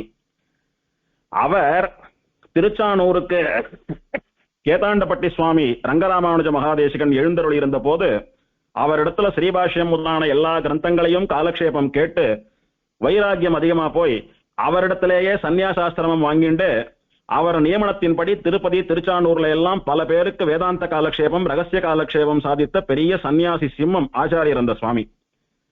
அப்போ கேதாண்டப்பட்டி சுவாமி பரம்பரிச்சுட்டு இருந்தார். அவருடைய சிஷ்யர்கள்ல ஒருத்தர் தான் கோழியாளம் சுவாமியினுடைய காலக்ஷேப ஆச்சாரியராக ஆக போற இந்த திருப்பதி சுவாமி. அவருடைய சிஷ்யர்கள்ல ஒருத்தர் தான் கோழியாளம் சுவாமிக்கு சமாசிரயணம் பண்ணி வைத்த மருத்துவாம்பாடி முத்தண்ணா சுவாமி. அவர் கிரகஸ்தர், கோழியாளம் சுவாமிக்கு பெரியப்பா முறை. இந்த திருப்பதி சுவாமி திவதேச யாத்திரையெல்லாம் போனோம்னு சொல்லி காஞ்சிபுரத்துக்கு வந்து தேவபெருமாளை சேவிச்சுட்டு கொஞ்ச நாள் அங்க தங்கி இருந்தார். அந்த சமயத்துல நம்ம கோழியாள ராகவாச்சாரிய சுவாமி போய் அவரை தண்டன் சமர்ப்பித்து பிரார்த்திக்கிறார். சுவாமி, அடியேன் கேதாண்டப்பட்டி சுவாமியினுடைய சிஷ்யரான எங்க பெரியப்பா மருத்துவான்பாடி முத்தண்ணா சுவாமி சன்னதியில சமாசிரயணம் பண்ணி கொண்டேன். சுவாமிக்கு வயசானபடினால காலக்ஷேபம் சாதிக்க முடியல. அப்போ தேரெழுந்தூர் சுவாமி அதே கேதாண்டப்பட்டி சுவாமி ஆச்சாரிய பரம்பரையை சேர்ந்தவரா இருக்கக்கூடியவர் திருப்பதி சுவாமி. அவர் எழுதிருக்கார். அந்த சுவாமி ஞான அனுஷ்டானங்கள்ல சுவாமி தேசிக நாட்டமும் ராமானுஜராட்டமும் எழுந்தருளி இருக்கார். ஸ்ரீபாஷ்யம் என்ன, ரகசியத்திரய சாரம் என்ன, அதிகரண சாராவளி என்ன, இந்த கிரந்தங்களை எல்லாம் ஆச்சரியமா காலக்ஷேபம் சொல்லக்கூடியவர். அருளி செயல்லையும் விசேஷமான ஞானமுடையவர். திருவேங்கடமுடையானுக்கு அப்பழுக்கில்லாத கைங்கரியத்தை பண்ணினவர். அந்த சுவாமி சன்னதியில காலக்ஷேபம் பண்றது உனக்கு பாக்கியம். நீ அவசியம் போய் காலக்ஷேபம் பண்ணு. சுவாமி காலக்ஷேபம் ஆரம்பிக்காத இங்க வராதே அப்படின்னு என்ன நியமிச்சிருக்கார். அடியேனை அவசியம் அனுகிரகிக்கணும். அடியனுக்கு அவசியம் காலக்ஷேபம் சாதிக்கணும். அடியேனையும் ஒரு வித்வான் ஆக்கணும். அடியனுக்கும் 4 விஷயம் தெரியும்படி பண்ணணும்னு பிரார்த்திக்கிறார். பிரார்த்திச்ச போது திருப்பதி சுவாமி ரொம்ப சந்தோஷம். புஷ்கரணியில தீர்த்தாமாடுறச்ச தேரெழுந்தூர் சுவாமி என்னண்டையும் சொன்னார், உனக்கு அவசியம் நான் காலக்ஷேபம் சொல்றேன் அப்படின்னு ஒத்துண்டார். ஒத்துண்டு உன் முகத்தை பார்த்தாலே தெரியறது நீ விசேஷமான பகவத் அனுகிரகத்துக்கும் பாகவத அனுகிரகத்துக்கும் பாத்திரானவன் உன்னுடைய முகத்துல இருக்கிற தேஜஸ் காட்டுறது. ஆகையினாலே நீ கவலைப்படாதே, உனக்கு நான் காலக்ஷேபம் சாதிக்கிறேன்னு சொல்லிட்டார். கோழியாளன் சுவாமி நன்றி பெருக்கோடு கூட கண்கள்ல ஜலத்தோடு கூட திரும்பவும் சேவித்து, இந்த திருவடிகளே அடியனுக்கு எல்லா விதத்திலும் உஜ்ஜீவனமாக அமைய வேண்டும். கங்கை முதலான தீர்த்தங்கள்ல தீர்த்தமாடுறதை விட, அர்ச்சாவதார பெருமாள்களை சேவிக்கிறதை விட, இந்த மாதிரி மகான்களுடைய திருவடி சம்பந்தத்தினாலதான ஒருத்தனுக்கு பாவம் போய் ஞானம் வரும். அப்பேற்பட்ட மகானான தேவரீர் என்ன சிஷ்யனா ஏத்துண்டு என்னுடைய பாவத்தை போக்கி அஞ்ஞானத்தை போக்கி எனக்கு ஞானம் கொடுத்து என்னுடைய ஆத்மாவை பரிசுத்தமானதாக ஆக்க வேண்டும் அப்படின்னு பிரார்த்திக்கிறார். இதெல்லாம் எப்ப பிரார்த்திக்கிறார்? காலக்ஷேபம் எல்லாம் பண்ணி ஞானம் வந்தாவிட்டு இப்படி பேசல சுவாமி. காலக்ஷேபம் ஆரம்பிக்கணும்னு பிரார்த்திக்கிறச்சையே எத்தனை பழுத்த ஞானம், எத்தனை பழுத்த அனுபவம், எத்தனை வினயம் பாருங்க சுவாமிக்கு. அதுதான் சொல்றது. ஒரு குழந்தைய, ஒரு இளைஞனை பார்த்த மாத்திரத்திலேயே பெரிய சன்னியாசியா வருவான், சக்கரவர்த்தியா வருவான் அப்படின்னு எல்லாம் பெரியவா எப்படி சொல்றா மகான்கள்? இப்படிதான். இவருடையதான உத்தமமான வினயம் என்ன, ஞானம் என்ன, பேசுற விதம் என்ன, ஆச்சாரியர்களிடத்துல இருக்கக்கூடிய பக்தி என்ன, பெருமாளை பார்த்தா கண் கலங்கிறது என்ன, இதெல்லாம் வச்சுதான் மகான்கள் இவர் பெரிய சுவாமியா வருவார்னு அனுகிரகிச்சா. அப்படி பிரார்த்தித்தார். சுவாமியும் அத்தியாச்சரியமா ஸ்ரீபாஷ்யம், கீதாபாஷ்யம், பகவத் விஷயம், ரகசியத்ரயசாரம், தத்துவமுக்தா கலாபம், சர்வார்த்த சித்தி, நியாய சித்தாஞ்சனம், இந்த மாதிரி முக்கியமான சித்தாந்த கிரந்தங்களை எல்லாம், ரகசிய கிரந்தங்களை எல்லாம் சுவாமிக்கு காலக்ஷேபமாக சாதித்தார். சாதிச்சுட்டு அந்த சுவாமி சன்னதியிலேயே இருக்கணும்னு ஆசைப்பட்டு தேவப்பெருமாளை சேவிச்சுட்டு சுவாமி திருப்பதிக்கு போன போது கோழியாளன் சுவாமியும் கூடவே திருப்பதிக்கு போறார். திருத்தகப்பனாருடைய அனுமதியை வாங்கிட்டு திருப்பதி சுவாமி திருப்பதியில கோவிந்தராஜன் சன்னதி மாடவேதியில அவதாரம் பண்ணி அங்கேயே வாழ்ந்தவர். மலைக்கு போய் கைங்கரியம் பண்ணி இறங்கிடுவார் கீழே. சன்னியாசாசிரம ஸ்வீகாரம் பண்ணிண்டா விட்டு சொந்த ஆத்துல சொந்த ஊர்ல இருக்க வேணான்றதுக்காக திருச்சானூர்ல ஒரு அக்ரஹாரமான ஒரு ஆசிரமத்தை அமைத்து கொண்டு அங்க ஒரு ஸ்ரீனிவாச பெருமாள் சன்னதியை பிரதிஷ்டை பண்ணி அவரை சேவிச்சு ஆராதனை பண்ணிட்டு அங்க தனியா எழுந்தருளி இருந்தார். அந்த திருச்சானூர் ஆசிரமத்துக்கு போய் கோழியாளன் சுவாமி ஆச்சாரியனுக்கு கைங்கரியங்கள் பண்ணிட்டு அங்கேயே தங்கியிருந்து தலை பண்ணி சாட்டுண்டு எல்லா கிரந்த காலக்ஷேபங்களையும் பூரணமாக பண்ணினார். அப்படி காலக்ஷேபம் பண்ற சமயத்துல சாதிக்கக்கூடிய விஷயங்கள்ல இருக்கக்கூடிய தெளிவு, ஆழங்கால் பட்டு சாதிக்கக்கூடியதான அனுபவம், வேதத்துக்கும் திவ்ய பிரபந்தத்துக்கும் இருக்கக்கூடியதான சம்பந்தத்தை சொல்லக்கூடியதான ஆழ்ந்த ஞானம், எங்கெல்லாம் தெளிவான விளக்கங்கள் தேவைப்படுறதோ அங்கெல்லாம் தெளிவான விளக்கங்களை சிஷ்யர்கள் கேட்காம தானே கொடுத்து அவ மனசுல விஷயம் பதியும்படியா பண்ணக்கூடியதான அந்த வைலட்சண்யம், இது எல்லாத்தையும் பார்க்கிற போது ஒரு ஆச்சாரியன் இப்படி கூட காலக்ஷேபம் சாதிக்க முடியுமா? என்ன இந்த சுவாமி இப்படி கங்கா பிரவாக மாட்டமா காலக்ஷேபம் சாதிக்கிறாருன்னு பல காலம் அவருடைய காலக்ஷேபம் சொல்லக்கூடிய அழகிலே மயங்கியது உண்டா நம்ம கோழியாளன் சுவாமி. அவரை பார்த்துட்டு இவர் சாதாரண ஆச்சாரியன் அல்ல, சாட்சாத் ராமானுஜோ தேசிகனோன்னு சொல்லும்படியானவர், இவரிடத்துல சிஷ்யனாக சேர்ந்து காலக்ஷேபம் கேட்கறது என்னுடைய பாக்கியம்னு சொல்லி ஒரு சிஷ்யன் எப்படி இருக்கணும்னு சுவாமி தேசிகன் ஸ்ரீமத் ரகசிய திரயசாரத்துல சிஷ்யகிருத்தியாதிகாரத்துல சொல்லியிருக்காரோ அந்த சிஷ்ய லட்சண பூர்த்தியோடு கூட ஆச்சாரியனை தெய்வமாக வணங்கி கொண்டு எழுந்தருள் இருந்தாராம் நம்முடைய கோழியாளம் சுவாமி. இப்போ திருப்பதி சுவாமி ஆசிரியத்து எல்லா காலக்ஷேபமும் ஆயிடுத்து. மகா வித்வான் ஆயிட்டார். மகா வித்வான் கோழியாளம் ராகவாச்சாரிய சுவாமின்னு சொல்லக்கூடியதான நிலைக்கு வந்துட்டார் சுவாமி. இப்போ வரன்யாசம் பண்ணிக்கொள்ள வேணும் என்ற ஆசை. அப்பெல்லாம் எப்படின்னா சமாசிரயணம் பண்ணிண்டு ஆன்மீக காலக்ஷேபம் கேட்டு ஆச்சார அனுஷ்டானங்களை பூரணமா கடைபிடிக்கணும் முதல்ல. அதுக்கப்புறமா ரகசியத்திரயசார காலத்திலேருந்து காலக்ஷேபத்திலேருந்து ஆரம்பிச்சு எல்லா காலக்ஷேபங்களும் முடியணும். காலக்ஷேபத்தினால வந்த ஞானம் எல்லாம் வேலை பண்ற போது காலக்ஷேபம் கேட்டவா இவாலே இனி ஒரு க்ஷணம் கூட நான் பரநியாசம் பண்ணிக்காம இருக்க மாட்டேன், உடனே பரநியாசம் பண்ணிக்கணும்ன்ற எண்ணம் இவாளுக்கா அழுதுண்டே ஓடுவ ஆச்சாரியன் சன்னதிக்கு, சுவாமி எனக்கு இப்பவே சரணாகதி பண்ணி வைங்கன்னு. அப்படி எப்ப ஒரு சிஷ்யன் அழுதுண்டே தானே உணர்ந்து பிரார்த்திக்கிறானோ அப்போதான் பரநியாசம் நடந்த காலங்கள் அதெல்லாம். அப்படியா நம்முடைய சுவாமி திருப்பதி சுவாமியை போய் பிரார்த்திக்கிறார். திருப்பதி சுவாமி சாதிச்சார், நம்முடைய குலதெய்வமான திருவேங்கடமுடையான மங்களாசாசனம் பண்றச்ச பார்க்கலாம்னு சொன்னார். சொன்னது போலவே ஒரு முறை திருச்சானூர்ல இருந்து மலைக்கு போய் திருவேங்கடமுடையான மங்களாசாசனம் பண்றதுக்காக திருப்பதி சுவாமி சிஷ்யால எல்லாம் அழிச்சுட்டு மலையேறி போனார். திருப்பதி சுவாமி மலையேறி போகக்கூடிய அழகே தனி அழகு. நடந்துதான் போவார், வாகனத்துல போக மாட்டார், படியேறி தான் போவார். போறச்ச சுவாமி தேசிகனுடைய தத்துவ முக்தா கலாப ஸ்லோகங்களை எல்லாம் சொல்லிண்டே போவாராம் மனப்பாடமா. அதிகரண சாலாவளி ஸ்லோகங்களை எல்லாம் மனப்பாடமா சொல்லிட்டு போவாராம். அத்தனை தூரம் ஸ்ரீபாஷ்யத்துல விசிஷ்டாத்வைத சித்தாந்தத்துல சுவாமி தேசிகனுடைய ஸ்ரீசூக்திகள்ல அத்தனை ஈடுபாடு திருப்பதி சுவாமிக்கு.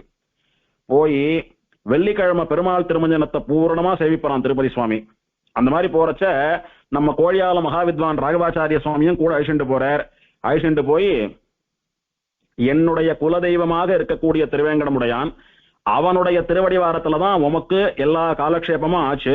அந்த பெருமாளுடைய அனுகிரகத்தினால மலையடிவாரத்துலதான் நீர் மகாவித்வான் ஆனீர். அதனால உம்ம ஆத்மாவை ரட்சிக்க கூடியதான பொறுப்பை அந்த திருவேங்கடமுடையான் திருவடிகளிலேயே சமர்ப்பிக்கணும்னு நான் ஆசைப்படுறேன். அதனால திருவேங்கடமுடையான் திருவடிகள்ல உமக்கு பரநியாசம்னு சொல்லிட்டார் சுவாமி. மலைக்கு போற வரைக்கும் கோழியாலம் சுவாமி கிட்ட இந்த விஷயத்த சொல்லவே இல்லை.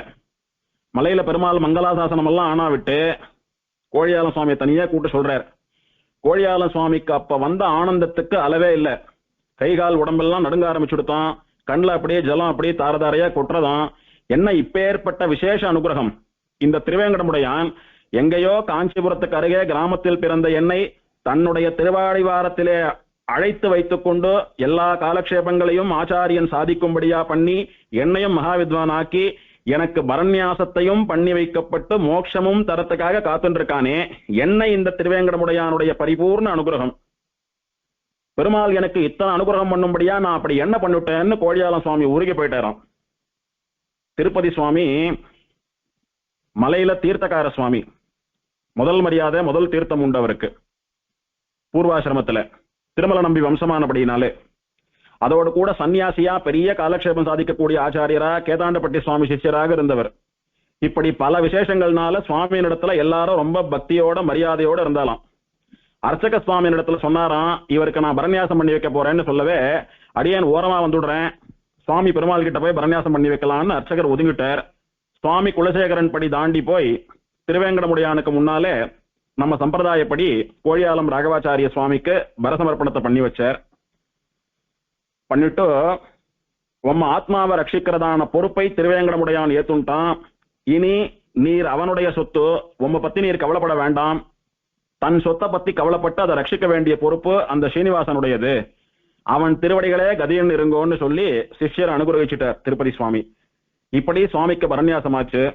திரும்பவும் கீழே கொஞ்ச நாள் ஆச்சாரியனிடத்துல நல்ல விஷயங்கள்லாம் கேட்டு இருந்து அவருக்கு பணிவிடையெல்லாம் பண்ணிட்டு அடியன் காஞ்சிபுரத்துக்கு போய் ஆத்துல அப்பாவுக்கு கைங்கரியம் பண்ணிண்டு தேவப்பெருமாளை சேவிச்சுண்டு ஆத்துல குடும்பம் பண்ணும்படியா அனுகிரகிக்கணும்னு பிரார்த்திச்சார். நல்லபடியா போயிட்டு வர்றதுன்னு சுவாமி அவருக்கு நியமனம் கொடுத்தார். ஆச்சாரிய நியமனத்தை வாங்கிட்டு சுவாமி காஞ்சிபுரத்துக்கு வந்துட்டார். ஒரு கிரகஸ்தனுக்குரிய தர்மமான ஆச்சார அனுஷ்டானங்களோட கூட ஔபாசனம் வைஸ்வதேவம்னு சொல்லக்கூடிய கிரகஸ்த தர்ம அனுஷ்டானங்கள்லையும் பண்ணிண்டு ஒரு பரமைகாந்தியனுடைய தர்மமான பஞ்சகால பிரக்கிரியைன்னு சொல்லக்கூடிய பஞ்சகால பாராயணரா எழுந்தருளி இருந்து விசேஷமான பகவதாராதனத்தை பண்ணிக்கொண்டு சுத்தமான திரவியத்தாலே, அதாவது பொய் சொல்லாமல் ஏமாற்றாமல் தப்பான வழியிலே வராமல் நியாயமான வழியிலே வரக்கூடிய கொஞ்சம் பணத்தை வைத்துக் கொண்டு பகவானுடைய திருவாராதனத்தை உத்தமமான ரீதியிலே பண்ணிக்கொண்டு நித்தியம் தேவப்பெருமாளை சேவிச்சு உற்சவங்களை எல்லாம் அனுபவித்துக் கொண்டு பலருக்கும் சாமானிய சாஸ்திரங்கள்னு சொல்லக்கூடிய நியாய சாஸ்திரம் என்ன, வியாக்கரணம் என்ன, சாகித்யம் என்ன, இதையெல்லாம் பாடம் சொல்லிண்டு வேதாந்த சாஸ்திரம் ரகசிய சாஸ்திரம்னு சொல்லக்கூடியதான ரகசிய திரயசாரம் ஸ்ரீபாஷ்யம் முதலானவற்றையெல்லாம் காலக்ஷேபம் பலருக்கும் சாதித்துக் கொண்டு நிறைய பேருக்கு சம்பிரதாய ஞானத்தை கொடுத்து கொண்டு உத்தமமான ஆச்சாரியராக காஞ்சிபுரத்திலே பல காலம் வாசம் பண்ணிட்டு வந்தார் கோழியாலம் சுவாமி.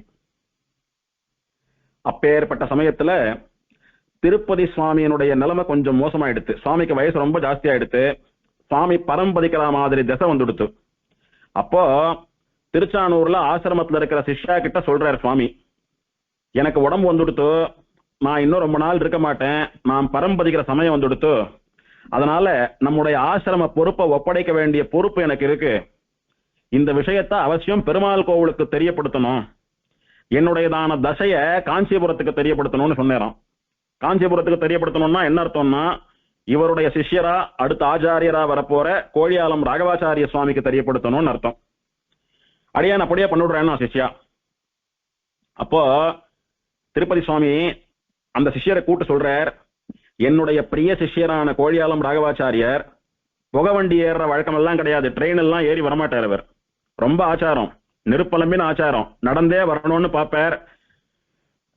அவர் அனுஷ்டானங்களை எல்லாம் பண்ணிட்டு காஞ்சிபுரத்துல இருந்து திருப்பதிக்கு நடந்து வர வரைக்கும் நான் இருக்க மாட்டேன், இது ஆபத் காலம், அதனால அவர் அப்படி வர வரைக்கும் எல்லாம் இங்க சரிப்படாது, என் நியமனம் அவரை புகவண்டி ஏறி ட்ரெயின்லயே வர சொல்லுங்கோ, சீக்கிரம் வர சொல்லுங்கோ அப்படின்னு சொன்னாராம்.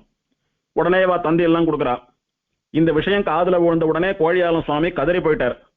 எப்பேற்பட்ட ஆச்சாரியர், எத்தனை வருஷ காலம் அவர் இடத்துல காலக்ஷேபம் பண்ணி திருவேங்கடமுடியான இடத்துல பரநியாசம் எல்லாம் ஆயிருக்கு, அந்த சுவாமி பரம்பதிக்கிறதான காலம் சீக்கிரம் வரணுமான்னு சொல்லி ரொம்ப வருத்தப்பட்டார் சுவாமி. சீக்கிரம் வரணும்னு சொல்றாரு, இது வரைக்கும் நாம வண்டி எல்லாம் ஏறினது இல்லையே, ஆச்சாரமா இருந்துட்டு இருக்கோமே, இப்ப எப்படி வண்டி ஏறி போறது, எப்படி ஆச்சாரத்தை விடுறதுன்னு மனசுல ஒரு கஷ்டம். யோசிச்சு பார்த்தார். வேற வழி இல்லாம அப்பாவிடத்துல போய் சொன்னார், திருப்பதி சுவாமி இடத்துல இருந்து இப்படி நியமனம் வந்திருக்கு, அடியன் புகவண்டி ஏறி போக வேண்டியதான நிர்பந்தம், எனக்கு போறதுக்கு ஒப்பல, என்ன பண்றதுன்னு தெரியல அப்படின்னு குழம்பினார். சரின்னு ரெண்டு பேரும் பகவத் சங்கல்பப்படி ஆறுதுன்னு சொல்லி ராத்திரி சயனிச்சுட்டார். சயனிச்சுட்டு இருக்கிற போது கோழியாலம் சுவாமியினுடைய சொப்னத்துல திருப்பதி சுவாமி ஆச்சாரியன் எழுந்தருளி, நான் சொன்ன மாதிரி எனக்கு அத்தனை சீக்கிரம் ஒன்னும் ஆயிடாது, இப்ப உடம்பு கொஞ்சம் தேவல, இப்ப கொஞ்சம் அனுகூலமான தசை தான் எனக்கு, அதனால நீர் உம்முடைய ஆச்சாரத்தை விட்டுட்டு ட்ரெயின் எல்லாம் ஏறி வர வேண்டாம், உம்முடைய அனுஷ்டானத்துக்கு பங்கம் இல்லாம நடந்தே வாரோம், அது வரைக்கும் நான் இருப்பேன், கவலைப்படாதீரோன்னு சொல்லி சொப்னத்துல சாதிக்கிறார். உடனே எழுந்து உட்கார்ந்து விட்டார். என்ன பண்றதுன்னு தெரியாம அப்பாவோட சேர்ந்து புலம்பிட்டு இருந்தோமே, இப்போ ஆச்சாரியனுடைய நியமனமே நம்ம ஆச்சாரத்தை விடாம நடந்து வரும்படியாக அடுத்து அப்படின்னு சந்தோஷமா திருத்தகப்பனார் இடத்துல சொல்லி அதுக்கு மேல தூக்கம் வரல. எத்தனை சீக்கிரம் தீர்த்தாமாட முடியுமோ தீர்த்தாமாடி நித்திய கர்மானுஷ்டானங்களை எல்லாம் முடிச்சுட்டு ஓடி போய் தேவப்பெருமாளை சேவிச்சு நியமனத்தை வாங்கிட்டு நடந்து வேகமா திருச்சானூர் போய் சேர்ந்தார் சுவாமி. திருச்சானூர் போய் சேர்ந்து அங்க கடைசி படுக்கையில படுத்துட்டு இருக்கிற திருப்பதி சுவாமியை விழுந்து சேவித்து, சுவாமி சொப்பனத்துல வந்து நியமிச்சபடி ட்ரெயின் ஏறாம நடந்தே வந்திருக்கேன், அதுக்குள்ள சுவாமி பரமபதிக்காம அடியனுக்கு சேவை சாதிக்கிறது அடியனுடைய பாக்கியம், தேவளை சேவிக்கிறதான பாக்கியத்தை பெற்றேனே, அடியன் வரத்துக்கு முன்னால சுவாமி பரம்பு வச்சிருந்தா அந்த பாக்கியத்தை இழந்திருப்பேனேன்னு சொல்லி கலங்கி விழுந்து விழுந்து சேவிக்கிறார். அப்போ திருப்பதி சுவாமி சாட்சியரான், இல்ல முதல்ல என்னுடைய உடம்பு அப்படிதான் இருந்தது, அதனாலதான் உம்ம சீக்கிரம் ட்ரெயின் ஏறினாலும் பரவாயில்ல வாங்கன்னு சொன்னேன், ஆனா நீரோ பெரிய சன்னியாசியா ஆச்சாரியரா வரப்போறவர், உம்முடைய அனுஷ்டானத்துக்கு பங்கம் இருக்க வேணான்றதுனால பெருமாளிடத்துல அவர் நடந்து வர வரைக்கும் நான் இங்க இருக்கேன்னு சொன்னேன், பெருமாள் சரின்னு சொன்னான், பெருமாளுடைய அனுகிரகத்தினாலே நான் இன்னும் இருந்துட்டு இருக்கேன், நீர் புகை வண்டியெல்லாம் ஏறாம ஆச்சாரமா வந்தது எனக்கு ரொம்ப சந்தோஷம்னு சொன்னேராம். சொல்லிட்டு உடனே சங்கல்பம் பண்ணிட்டு சன்னியாசியாதற்கு தகுதியை ஏற்படுத்தக்கூடிய பரிவராஜக மந்திரம்னு சொல்லக்கூடிய பிரேஷ மந்திரத்தை நம்முடைய கோழியாலம் ராகவாச்சாரிய சுவாமிக்கு ஆச்சாரியர் திருப்பதி சுவாமி உபதேசம் பண்ணினார். சுவாமி, உங்களுக்கு பிரேஷ மந்திரத்தை உபதேசம் பண்றேன், இப்ப இல்லைன்னாலும் ஒரு நாள் நிச்சயம் இந்த மந்திரம் உங்களுக்கு பயன்படும், நீர் ஒரு பெரிய விரக்த சன்னியாசியாக இருந்து கொண்டு நிறைய சம்பிரதாய காரியங்களை எல்லாம் பண்ண போறீர் அப்படின்னு சொல்லி பிரேஷ மந்திரோபதேசம் பண்ணி வைத்தார். சுவாமியும் நன்றியோட கூட கடைசியா ஒரு முறை தன்னுடைய ஆச்சாரியரான திருப்பதி சுவாமியினுடைய திருவடி அப்படியே கையில ஏந்தி கண்ணில் ஒத்தி தலையிலையும் மார்பிளையும் பதித்துக் கொண்டார். சாஷ்டாங்கமா விழுந்து விழுந்து சேவித்தார். சேவிச்சுட்டு சுவாமி என்ன சொல்றாருன்னு கைகூப்பி நின்ன போது திருப்பதி சுவாமி சாட்சார், இன்னும் கொஞ்ச காலம் நீர் கிரகஸ்தாசிரமத்துல இருந்து கிரகஸ்த தர்மங்களை எல்லாம் அனுஷ்டித்துக் கொண்டு வாங்கோ, கொஞ்ச நாள் கழிச்சு அவசியம் நீர் சன்னியாசம் வாங்கிக்கணும், அதுக்காக தான் உனக்கு பிரேஷ மந்திரோபதேசம் நான் பண்ணியிருக்கேன். இப்போ நீர் சன்னியாசாசிரமம் வாங்கிக்கிற போது அடியனுடைய ஆச்சாரியன் திருநாமமான ஸ்ரீ ரங்கராமானுஜ மகாதேசிகன் என்கிற திருநாமமே உமக்கும் சன்னியாச நாமாவாக அமைய வேண்டும், இது என்னுடைய அனுகிரகம் அப்படின்னு சொல்லி தன் ஆச்சாரியன் கேதாண்டப்பட்டி சுவாமியினுடைய திருநாமத்தையே இவரை வச்சுக்கணும்னு சொல்லி நியமிச்சுட்டார். நியமிச்சுட்டு நீர் நிறைய கிரந்தங்கள் எழுதி நிறைய காலக்ஷேபங்கள் உபன்யாசம் எல்லாம் பண்ணி நம்முடைய விசிஷ்டாத்வைத சித்தாந்தத்தை ஸ்ரீ வைஷ்ணவ சம்பிரதாயத்தை நடத்தி கொண்டு போவீர், ஆச்சாரியராக ஆவீர்னு அனுகிரகிச்சார். அனுகிரகிச்சுட்டு அந்த சமயம் சன்னியாசிகளுக்குரியதான விசேஷமான உபதேசங்களை எல்லாம் கோழியாலம் சுவாமிக்கு பண்ணினார் திருப்பதி சுவாமி. பண்ணிட்டு சுவாமி திருமேனி கொஞ்சம் சரியாற வரைக்கும் அவருடைய அனுஷ்டானத்துக்கு, பெருமாள் திருவாராதனத்துக்கு எல்லாத்துக்கும் கூடமாட துணைக்கு இருந்து சகாயமா இருந்துட்டு வந்தார். அப்போ திடீர்னு திருப்பதி சுவாமியுடைய திருமேனி கொஞ்சம் தேரித்து. ஏன்னா மனசுக்கு உகந்த ஒரு சிஷ்யர் ஆச்சாரியன் பக்கத்துல இருந்து ஆத்மார்த்தமா கைங்கரியம் பண்றார், அது ஒண்ணும். ரெண்டாவது, யாருக்கு பிரேஷமந்திரோபதேசம் பண்ணி சம்பிரதாய பொறுப்பை ஒப்படைக்கணும்னு நினைச்சாரோ அதை பண்ணியா எடுத்து அவரும் ஏத்துன்ட்டு கூடவே இருக்கார். இனிமேல் எதை நினைச்சு கவலை? அதனால சுவாமியினுடைய திருமேனி தேறி போயிடுத்து. இப்போ உடனே கோழியாலம் சுவாமி காஞ்சிபுரத்துக்கு தகவல் சொல்லி, கோழியாலம் சுவாமிக்கு ஒரு தம்பி உண்டு, ஸ்ரீனிவாசாச்சாரிய சுவாமின்னு திருநாமம் அவருக்கு, பின்னால கோழியாலம் சின்ன சுவாமின்னு சொல்லுவா அவரை. அந்த சுவாமியை உடனே திருச்சானூருக்கு வரணும்னு நியமிச்சு ஆச்சாரியரான திருப்பதி சுவாமியை சேவிக்க வச்சு உடனே அடியன் தம்பிக்கு பரநியாசம் பண்ணி வைக்கணும்னு பிரார்த்திக்க, அப்படியே தன்னுடைய திருவாராதன பெருமாளான ஸ்ரீனிவாசனிடத்திலே திருப்பதி சுவாமி கோழியாலம் சின்ன சுவாமியான ஸ்ரீனிவாசாச்சாரியருக்கு பரநியாசம் பண்ணி வச்சார். பண்ணி வச்ச உடனே கோழியாலம் சுவாமி சாதிக்கிறார், அடியனுக்கு அனுகிரகம் பண்ணது போல அடியன் தம்பிக்கும் வேதாந்த காலக்ஷேபம் எல்லாம் சொல்லணும், அவனுக்கும் காலக்ஷேபம் சொல்லணும்னு பல முறை உங்களாண்ட பிரார்த்திக்கணும்னு நினைச்சேன், அதுக்கான சமயம் வாய்க்கல அப்படின்னு சொல்றச்சேயே திருப்பதி சுவாமி சொன்னேராம். இப்போ இவனுக்கு வேதாந்த காலக்ஷேபம் சொல்லக்கூடியதான சக்தி தெம்பெல்லாம் என் உடம்புல இல்ல, சொல்லக்கூடிய தகுதியும் ஞானமும் யோக்கியத்தையும் இருக்கக்கூடிய நீர் இவனுக்கு ஆச்சாரியனா இருந்து எல்லா காலக்ஷேபத்தையும் சொல்லுங்கோ, இது நம்முடையதான நியமனம். என்னுடைய பிரிய சிஷ்யரான உம்மிடத்துல காலக்ஷேபம் பண்ணினா நானே காலக்ஷேபம் சொன்னது போல சமம் அது. அதனால அவசியம் நீங்களே ஆச்சாரியனா இருந்து உங்க தம்பிக்கு காலக்ஷேபம் சொல்ல வேண்டியது அப்படின்னு திருப்பதி சுவாமி நியமிச்சுட்டார். ஆனாலும் ஆச்சாரியர் இருக்கிறச்ச அடியன் எப்படி சொல்றது, அவசியம் தேவரியர் தான் சாதிக்கணும்னு பலமுறை பிரார்த்தித்தும் ஆச்சாரியரான திருப்பதி சுவாமியினுடைய திருவுள்ளம் தான் ஜெயிச்சுது. கோழியாலம் பெரிய சுவாமி தான் சின்ன சுவாமிக்கு காலக்ஷேபம் சாதிச்சார். திருப்பதி சுவாமி இந்த ஏற்பாடுகளை எல்லாம் பண்ணிட்டு திடீர்னு கோழியாலம் ராகவாச்சாரிய சுவாமியை கூட்டு, நான் பரமபதிக்க போறேன், என்னுடைய உடம்புல அசக்தி நோவு ரொம்ப ஜாஸ்தியா போயிடுத்து, இதுக்கு மேல நான் ஒரு க்ஷணம் பொறுக்க மாட்டேன், என்னுடைய ஆச்சாரியரான ஸ்ரீ கேதாண்டப்பட்டி சுவாமியினுடைய ஸ்ரீபாதுக ஆராதனத்தை உடனே பண்ணி எங்க ஆச்சாரியன் ஸ்ரீபாத தீர்த்தத்தை கொடுங்கோ, சாட்டு நான் வைகுண்டம் போறேன்னு சொல்லி ஆச்சாரியருடைய ஸ்ரீபாத தீர்த்தத்தை வாங்கி சாட்டு ஆச்சாரியருடைய ஸ்ரீ பாதுகைகளை வாங்கி கண்ணுல ஒத்திண்டு தலையில அப்படியே தரிச்சுண்டு உடனே ஸ்ரீவைகுண்டம் போய் சேர்ந்தார். திருவேங்கடமுடையான் திருப்பதி சுவாமியை தன்னுடைய திருவடிவாரத்துல சேர்த்துட்டான். இது ஒரு ராட்சச வருஷம் கார்த்திகை மாசம் திருக்கார்த்திகை அன்னைக்கு நடந்தது. இப்படி ஆச்சரியமா திருப்பதி சுவாமி பரம்பதிச்சார். பரம்பதிச்ச உடனே நம்ம கோழியாலம் சுவாமி, என்னையும் ஒரு வித்வானா ஒரு மனுஷனா ஆக்கின இப்ப ஏற்பட்ட ஆச்சாரியன் பரம்பதிச்சுட்டாரே, அவரை இழந்துட்டோமே, இனி நமக்கு நல்லது கெட்டது உபதேசிக்கக்கூடிய ஆச்சாரியன் இந்த லோகத்துல யார் இருக்கான்னு சொல்லி வேறற்ற மரம் போலே துயரமாக விழுந்து கிடந்து அழுது புலம்பி ஒரு வழியா தேறி ஆச்சாரியனுடைய கைங்கரியங்களை நன்னா நடத்தணும், அதுதான் முக்கியம்னு சொல்லி ஆச்சாரியனுடைய கைங்கரியங்களை எல்லாம் நடத்திட்டு அங்க இருந்து ஆச்சாரியனுடைய பிருந்தாவனத்தை சேவிச்சுட்டு காஞ்சிபுரத்துக்கு வந்து சேர்ந்தார். இன்னைக்கும் திருச்சானூர்ல தாயார் சன்னதிக்கு அருகே இருக்கக்கூடியதான யானை கட்டுற மண்டபத்துக்கு பக்கத்துல இருக்கக்கூடியது திருப்பதி சுவாமியினுடைய பிருந்தாவனமும் அவருடைய சன்னதியும். இதெல்லாம் பண்ணிட்டு பிருந்தாவனம் எல்லாம் பண்ணிட்டு காஞ்சிபுரம் வந்துட்டார். காஞ்சிபுரத்துக்கு வந்து முதல் காரியம் திருப்பதி சுவாமி சொன்ன மாதிரி கோழியாலம் சுவாமி தன்னுடைய தம்பிக்கு காலக்ஷேபங்கள் எல்லாம் சாதிக்கணும். அவருக்கு இவருக்கு தெரிஞ்ச வேத பாகங்களை எல்லாம் சொல்லி வைத்து காவியம் நாடகம் சாஸ்திரத்தை எல்லாம் சொல்லி வைத்து விசேஷமா காலக்ஷேபம் எல்லாம் சொல்லி வச்சார். அப்போ கோழியாலம் சுவாமியினுடைய தம்பியான சின்ன சுவாமியோட கூட சேர்ந்து பல சுவாமிகள் பல மகான்கள் பல பிராமணா காலக்ஷேபம் பண்ணான்.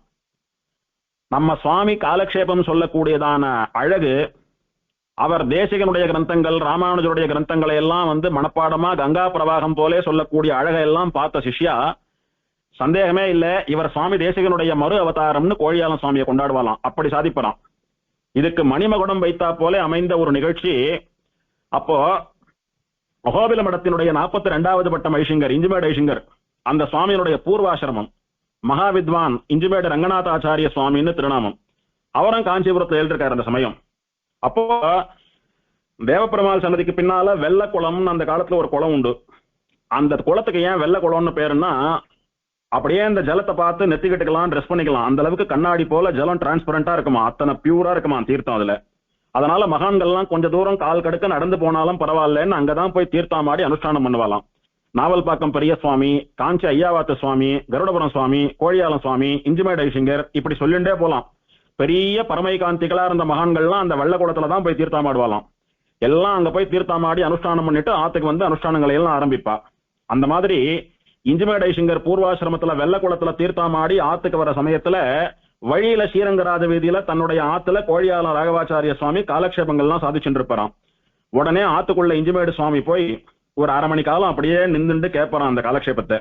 சுவாமி எத்தனை ஆச்சரியமா காலக்ஷேபம் சொல்றார், குழந்தைக்கு கூட புரியும்படியா காலக்ஷேபம் சொல்றது, கங்கா பிரவாகம் போல அப்படி தடங்கள் இல்லாம வார்த்தை சுவாமியினுடைய வாயில வரது, சுவாமியினுடைய ஞானம் பக்தி பாவம் இதையெல்லாம் கேட்டு கம்பராமாயணத்தை அரங்கேற்றம் பண்ணின போது மேட்டைசிங்கர் எப்படி கரக்கம்பமும் சிறக்கம்பமும் பண்ணி சரிதான்னு ஆமோதித்தாரோ அந்த மாதிரி கோழியாலம் சுவாமி சொல்லக்கூடிய காலக்ஷேபம் ரொம்ப உத்தமமான காலக்ஷேபம்னு இஞ்சிமேடு ஐசிங்கர் பூர்வாசிரமத்திலேயே அனுகிரகிக்கும்படியாக இருந்ததுன்னு அப்ப இருந்த பெரியவாள்லாம் சொல்லுவா.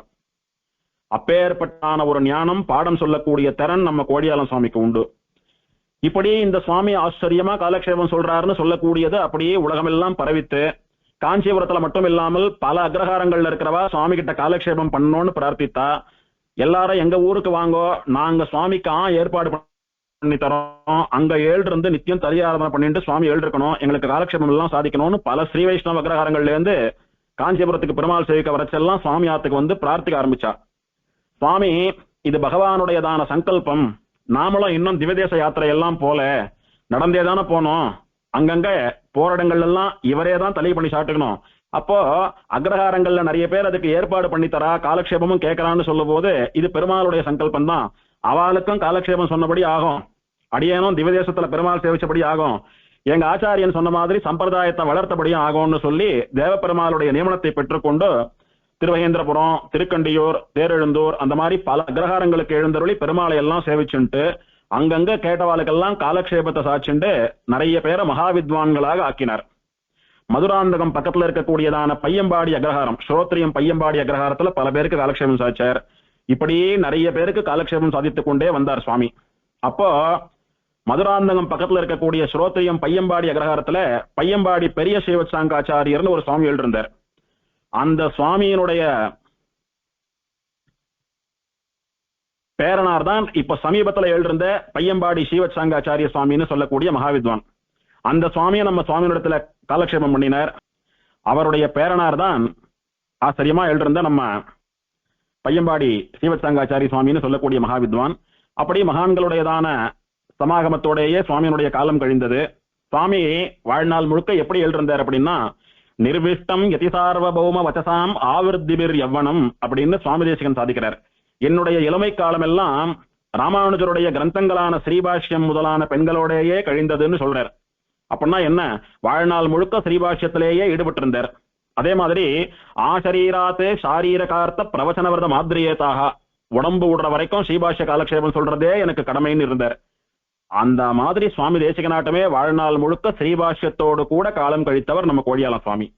இப்பேற்பட்ட சுவாமிக்கு சந்நியாசம் கொடுத்து அவரை பெரிய சன்னியாசி ஆக்கணும்னு சொல்லி நம்ம கேதாண்டப்பட்டி சுவாமியினுடைய இன்னொரு சிஷ்யரான தேன்கனி கோட்டை சுவாமி, டெங்கினி கோட்டை சுவாமின்னு சொல்லக்கூடிய வரத ராமானுஜ மகாதேசிகன்னு சொல்லக்கூடிய பெரிய சுவாமி, வைராக்கியமே வடிவெடுத்தவர்.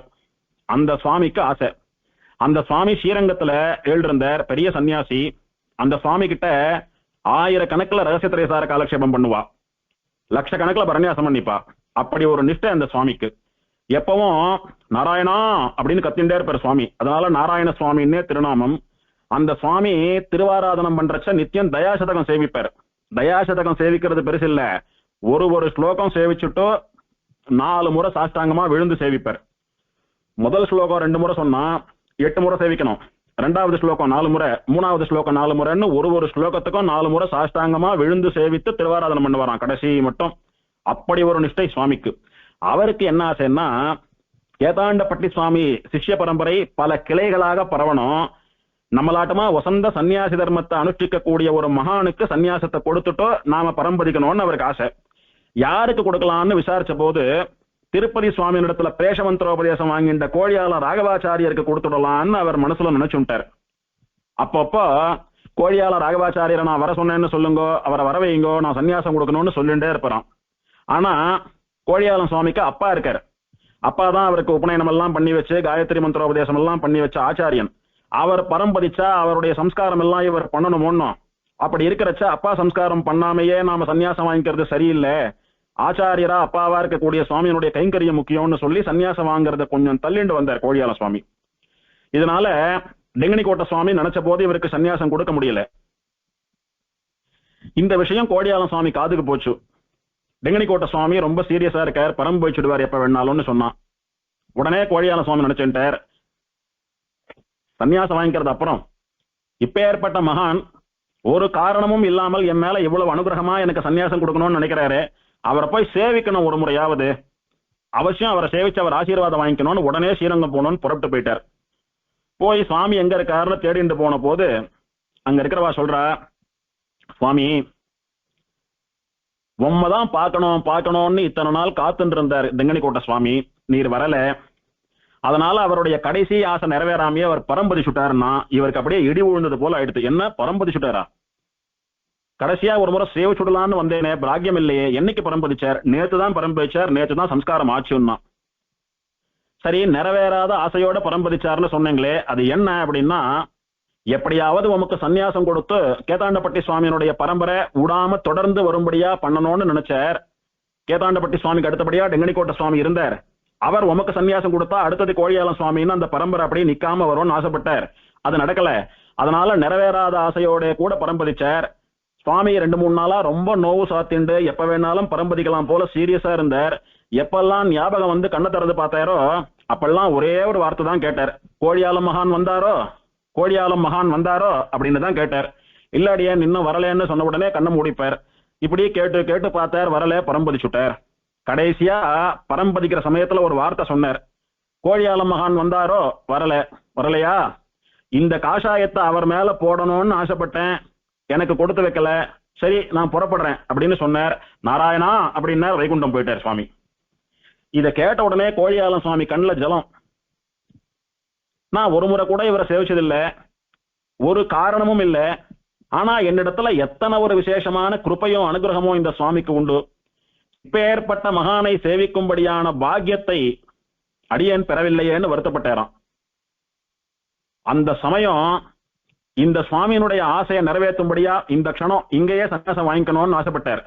ஆனா திருத்தகப்பனார் கைங்கரியம் இருக்கு, அதை விடக்கூடாது, அது பாக்கியம், அது முடிஞ்சா விட்டு சன்னியாசம் வாங்கிக்கலாம்னு மனசை தேத்தின்ட்டு அங்க இருந்து வந்துட்டார். பல ஸ்ரீ வைஷ்ணவர்களோடு சேர்ந்து டெங்கனிக்கோட்டை சுவாமியினுடைய இயல் கோஷ்டி முதலான கைங்கரியங்களை எல்லாம் நல்லபடியா நடத்தி வச்சுட்டு திரும்பவும் காஞ்சிபுரத்துக்கு வந்து பல காலம் திருத்தகப்பனாருக்கு கைங்கரியம் பண்ணிட்டு காலக்ஷேபம் எல்லாம் சாட்சிட்டு இருந்தார். திருத்தகப்பனாருக்கு திருமேனி பாங்கில்லாம போய் பரம்பதி சுட்டார்.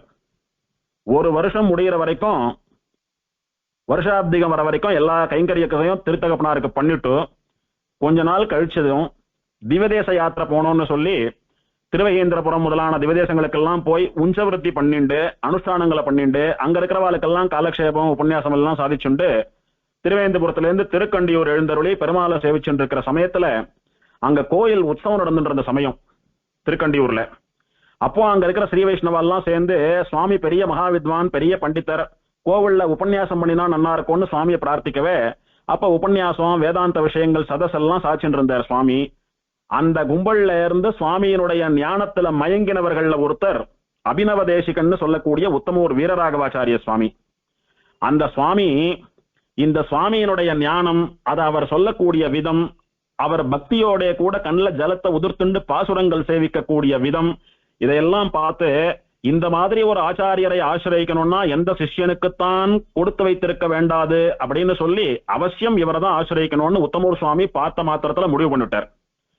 அப்போ அதுக்கு முன்னாலே இவரை சேவிக்கிறதுக்கு, இவர் உபன்யாசம் எல்லாம் கேட்கறதுக்கு முன்னாலேயே கோழியாளம் சுவாமியின் இடத்துல விசேஷமான பக்தி உண்டு உத்தமூர் சுவாமிக்கு. ஏன்னா அவரை பத்தி நிறைய கேள்விப்பட்டிருக்காரு, நேர்ல பார்க்கல பேசலன்னாலும் இப்ப ஏற்பட்ட மகானா இருக்கார் அப்படின்னு இந்த மகான் மேல ஒரு பிரதிபத்தி உண்டு உத்தமூர் சுவாமிக்கு.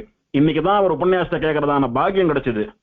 கிடைச்சிட்டோ கோவிலுக்கு வெளியில சுவாமி வந்தா விட்டு கோழியாளம் சுவாமியை உத்தமூர் சுவாமி சாஷ்டாங்கமா விழுந்து சேவித்து, ரொம்ப நாளா தேவரையருடைய பெருமையை காதால தான் கேட்டிருக்கேன், இன்னைக்குதான் நேர சேவிக்கிற பாக்கியம் கிடைச்சது. அடியேனையும் ஒரு வித்வானாக ஆக்கியருள வேணும். இங்க திருக்கண்டியூர் பக்கத்துல காருக்குடின்னு ஒரு அக்ரஹாரம் உண்டு. அங்கதான் அடியன் குடிசையில இருக்கேன். அங்கதான் அடியனுடைய இருக்கு. பக்கத்துல திருவையாறு காலேஜ்ல உத்தியோகம் பண்ணிட்டு இருக்கேன் அடியன். சுவாமி அடியன் குடிசைக்கு எழுந்தருளி அடியன் ஆசீர்வாதம் பண்ணணும், அடியனுக்கு காலக்ஷேபம் சொல்லணும் அப்படின்னு பல முறை பிரார்த்திச்சாராம். ஒரு நாள் 2 நாள் இல்ல, உற்சவம் முடிகிற வரைக்கும் தினமும் பிரார்த்திச்சாராம். தொடர்ந்து வந்து விடாம பிரார்த்திக்கிறார். ஆமும் ஏற்பாடு பண்ணி தந்து காலக்ஷேபமும் சாதிக்கணும்னு பிரார்த்திக்கிறாரு. இவருக்கு அனுகிரகம் பண்ணணும்னு கோழியாலம் சுவாமி திருவுள்ளம் பண்ணி குடும்பத்தோடு கூட கார்குடி அக்ரஹாரத்துல உத்தமூர் சுவாமியால ஏற்பாடு பண்ணப்பட்ட கிரகத்துக்கு எழுந்தருளிட்டார். எழுந்தருளி உத்தமூர் சுவாமி பிரார்த்திக்கிறார், அடியனுக்கு ரகசிய காலக்ஷேபம் வேதாந்த காலக்ஷேபம் சாதிக்கணும். அடியேன் தேவரீருடைய ஆச்சாரியரான திருப்பதி சுவாமி கிட்ட சமாசிரயணம் பண்ணிட்ட சிஷ்யன். உத்தமூர் சுவாமிக்கு திருப்பதி சுவாமி கிட்ட சமாசிரயணம். அந்த சுவாமியினுடைய சிஷ்யரா அவருக்கு அடுத்தபடியான சுவாமியா அந்த சம்பிரதாயத்துல இருக்கக்கூடிய தேவரீர் அடியனுக்கு காலக்ஷேபம் சொன்னா அது திருப்பதி சுவாமியே காலக்ஷேபம் சொன்னது போல அடியனுக்கு திருப்பதி சுவாமியினுடைய ஸ்தானத்திலிருந்து எல்லா நல்லதுகளையும் பண்ணி வைக்க வேண்டிய பொறுப்பு தேவரீருடையதுன்னு சொல்லி சாஷ்டாங்கமா சேவிச்சார். இன்னொன்னும் கேட்டார், அடியன் காலக்ஷேபம் சொல்றதுக்கு தகுதியானவன் தானா அப்படின்னு விசேஷமான பரீட்சை எல்லாம் பண்ணி ரொம்ப லேட் பண்ண வேண்டாம், இப்பவே வயசாயிடுத்து, அனுகிரகம் பண்ணணும், திருப்பதி சுவாமி கிட்ட காலக்ஷேபம் பண்ணணும்னு நினைச்சேன், முடியல, திருப்பதி சுவாமியினுடைய மறு வடிவமா இருக்கக்கூடிய தேவரீர் அனுகிரகிக்கணும்னு பிரார்த்திக்கவே சரின்னு சொல்லி உடனே ஆன்மீக காலக்ஷேபம் தொடங்கி ஸ்ரீபாஷ்யம் முதலான எல்லா காலக்ஷேபங்களையும் உத்தமூர் சுவாமிக்கு கோழியாலம் சுவாமி அனுகிரகித்தார். ஆச்சரியமான விஷயங்களை எல்லாம் காலக்ஷேபத்துல சாதித்து உத்தமூர் சுவாமிய மகா வித்வானாக்கின பெருமை கோழியாலம் சுவாமிக்கு உண்டு. இப்பேற்பட்ட சுவாமி இந்த காலக்ஷேபம் எல்லாம் சொல்லிட்டு இருக்கிற சமயத்துல அந்த கார்குடி அக்ரஹாரத்துல இருந்து பக்கத்துல காவிரி ஆத்துல போய் தீர்த்தாமாடுவாய்வா. திருவையாறு கிட்ட இருக்கிற காவிரி ஆத்துல தீர்த்தாமாடி அங்க உதய உபஸ்தான அனுஷ்டானங்கள் எல்லாம் பண்றது வழக்கம். அப்போ உத்தமூர் சுவாமி, கோழியாலம் சுவாமியினுடைய தம்பி சின்ன சுவாமி இவெல்லாம் காலக்ஷேபம் பண்ணுவா கூட. ஆச்சாரியன் சிஷ்யாலாம் போய் அங்க இருக்கிற காவிரியில தீர்த்தாமாடி ஆத்துக்கு வருவா. வர சமயத்துல சிஷ்யாலாம் காலக்ஷேபம் கேட்கிறவா. அவ தீர்த்தாமாடிட்டு ஆத்துக்கு வந்து சிக்க பலகையும் ஸ்ரீபாஷ்ய புஸ்தகமும் எடுத்துட்டு காத்துட்டு இருந்தா போறோம். ஆச்சாரியன் ஆத்துக்கு வந்து ஔபாசனம் பண்ணி அபிகமன ஆராதனம் பண்ணி அதுக்கப்புறம் காலக்ஷேபம் சாதிக்கணும். அதனால சிஷ்யாளுக்கு முன்னாடியே தீர்த்தமாடிட்டு கடுகு வந்துருவார் சுவாமி ஆத்துக்கு. வந்து பார்த்தார். அந்த சமயத்துல சுவாமியினுடைய தம்பியும் உத்தமூர் சுவாமியும் காவிரியில தீர்த்தமாடிட்டு நிதானமா பின்னாடி வரா. வந்து ஸ்ரீபாஷ்ய புஸ்தகத்தையும் சிக்கு பலகையும் எடுத்துட்டு உட்கார்ற இடத்துக்கு காலக்ஷேபம் சாதிக்கிற இடத்துக்கு போறா. அந்த சமயத்துல ஓன்னு கோவமா ஒரு சப்தம். என்னன்னு பார்த்தா அந்த ஆத்து நடுவுல ஹால்ல இருந்து கோழியாலம் ராகவாச்சாரிய சுவாமி நாராயணா அப்படின்னு அடிவயத்துல இருந்து குரல் எடுத்து ஒரு சப்தம், ஆகாசத்தை புலக்கும்படியான சப்தம். அத்தனை உறக்க நாராயணா அப்படின்னாரு சுவாமி. என்ன என்னைக்கும் இல்லாதபடிக்கு இத்தனை உறக்க நாராயணான்னு சொல்றாரே சுவாமி அப்படின்னு இவ புஸ்தகத்தை வச்சுட்டு ஓடி போய் பார்த்தா சுவாமி தன்னுடைய திருவாராதன பெருமாள் சந்தியாவந்தனம் பண்ற சொம்பு வேஷ்டி இதெல்லாம் ஒரு ஆச்சாரமான மடிப்பையில மடி சஞ்சியில எடுத்து தோல்ல மாட்டின்ட்டு வேக வேகமா ஆவேசமா ஆத்த விட்டு புறப்பட்டு வெளில போயிட்டாரு. ஏன் சுவாமி வெளில எழுறாரு, என்ன காரணம் யாருக்கிட்டையும் சொல்லிக்கவே இல்லை, என்னன்னு புரியல, நாராயணான்னு சொன்னாரே என்ன காரணம்னு கூட தெரியல இவாளுக்கு. சரின்னு கோழியாலம் சின்ன சுவாமி சுவாமியினுடைய தம்பி எங்க எழுறார் சுவாமி, அவரை கேட்கலாம் தடுக்கலாம் என்னன்னு பார்க்கலான்னு பின்னாடியே ஓடினார். உத்தமூர் சுவாமி ஒரு நிமிஷம் என்ன நடந்திருக்கும்னு தெரிஞ்சுக்கிறதுக்காக பெருமாள் சன்னதிக்கு வந்து பார்த்தார். கோழியாலம் சுவாமி இவாளுக்கு முன்னாடியே தீர்த்தாமாடிட்டு வந்தது எதுக்கு, அனுஷ்டானம் பண்ணிட்டு பெருமாள் திருவாராதனம் ஆரம்பிக்கணும்ன்றதுக்கு. அந்த சமயத்துலதான் நாராயணான்னு கோச்சுண்டு வெளில போறார். இந்த சமயத்துல ஏதோ தப்பு நடந்திருக்கணும், அதனாலதான் சுவாமி போறார். என்ன தப்புன்னு பார்த்த போது ஒண்ணுமில்ல, பெருமாள் திருவாராதனம் பண்ற மேடை இருக்கு, அந்த மேடையில பெருமாள் பெட்டியை எழுந்தருளை பண்ணி திருவாராதனம் பண்றாலே அந்த பெருமாள் பெட்டிக்கு கீழே அன்னைக்கு சுவாமியினுடைய தேவிகள் பசும் சாணத்தினால மெழுகலையாம். திருவாராதன மேடைய தினந்தோறும் கோமயம்னு சொல்லக்கூடிய பசும் சாணத்தினாலே மெழுகி அதுக்கு மேல மாக்கோலமிட்டு அதுக்கு மேலதான் பெருமாள் பெட்டியை எழுந்தருளை பண்ணி திருவாராதனம் பண்றது வைதிகாலுடையதான வழக்கம். அன்னைக்கு சாணி போட்டு மெழுகி வைக்கல, வெறும் கோலம் மட்டும் இட்டு வச்சிருந்தாலாம் தேவிகள். பார்த்தார், பெருமாளுடைய திருவாராதனத்தை கூட நினைச்சபடி பண்ண முடியலையே, இப்பேற்பட்ட இல்லறம் கிரகஸ்தாசிரமம் எதற்கு, சன்னியாசியா விரக்தனா கிளம்புறேன்னு சொல்லி புறப்பட்டார் சுவாமி. ஏற்கனவே பல நாளா சன்னியாசம் வாங்கிக்கணும்னு ஆசை, திருத்தகப்பனாருடைய கைங்கரியத்து காத்துட்டு இருந்தார், அதுவும் முடிஞ்சிடுத்து. இப்படி ஒரு வியாஜம் வரவே துளி அனுஷ்டான லோபம், அனுஷ்டான குறையையும் பொறுக்க முடியாத சுவாமி, இதுதான் சாக்குன்னு வெளியில புறப்பட்டார். இந்த விஷயத்தை உத்தமூர் சுவாமி தானா புரிஞ்சுண்டு சுவாமியை சமாதானப்படுத்தலான்னு பின்னாடி ஓடுறார். பல மணி தூரம் போயிட்டார் சுவாமி, அப்படி மின்னல் போல போயிட்டு இருக்கார். ரொம்ப தூரம் போய் கோழியாலம் சின்ன சுவாமி கேட்கிறார், சுவாமி தேவரீர் ஆத்துல கோச்சுட்டு வெளியில வந்ததுக்கு என்ன காரணம்? தயவு செஞ்சு சாதிக்கணும்னா தயவு செஞ்சு சாதிக்கணும், மன்னிக்கணும், எதுவா இருந்தாலும் ஆத்துல போய் பேசிக்கலாம், ஆத்துக்கு திரும்புங்கன்னு பிரார்த்திக்கிறார். சுவாமி பதில் சொல்லல, போயிட்டே இருக்கார். அடியான சிஷ்யனா நினைச்சிட்டு பதில் சொல்லுங்க, விழுந்து சேவிக்கிறேன்னு சேவிச்சு கேட்கிறார். அப்ப சொன்னார் ஒரு வார்த்தை, ஆத்துக்காராலோட சண்டை போட்டுண்டு வெளியூருக்கு கோச்சுண்டு போறவனா நீர் சமாதானப்படுத்தி ஆட்டுக்கு அழிச்சுட்டு போனோம். கிரகஸ்தாசிரமத்துல இருக்கிறதான ஒரு எண்ணம் இல்லாமல் விரக்தியா வைராகியமா சன்னியாசம் வாங்கிக்கணும்னு போறவன நீங்க ஏன் தடுக்கிறீங்க? ஒரு பிராமணன் வைராகியம் வந்து சன்னியாசம் வாங்கிக்கணும்னு புறப்பட்டானா அவனை தடுக்கிறது சாஸ்திரத்துக்கு விரோதமானது. நீர்லாம் நல்ல காலக்ஷேபம் பண்ண நல்ல ஸ்ரீ வைஷ்ணவர், சாஸ்திரத்துக்கு புறம்பா ஒரு வைராகியம் வந்து சன்னியாசம் வாங்கிக்கிறவனை தடுக்கலாமா?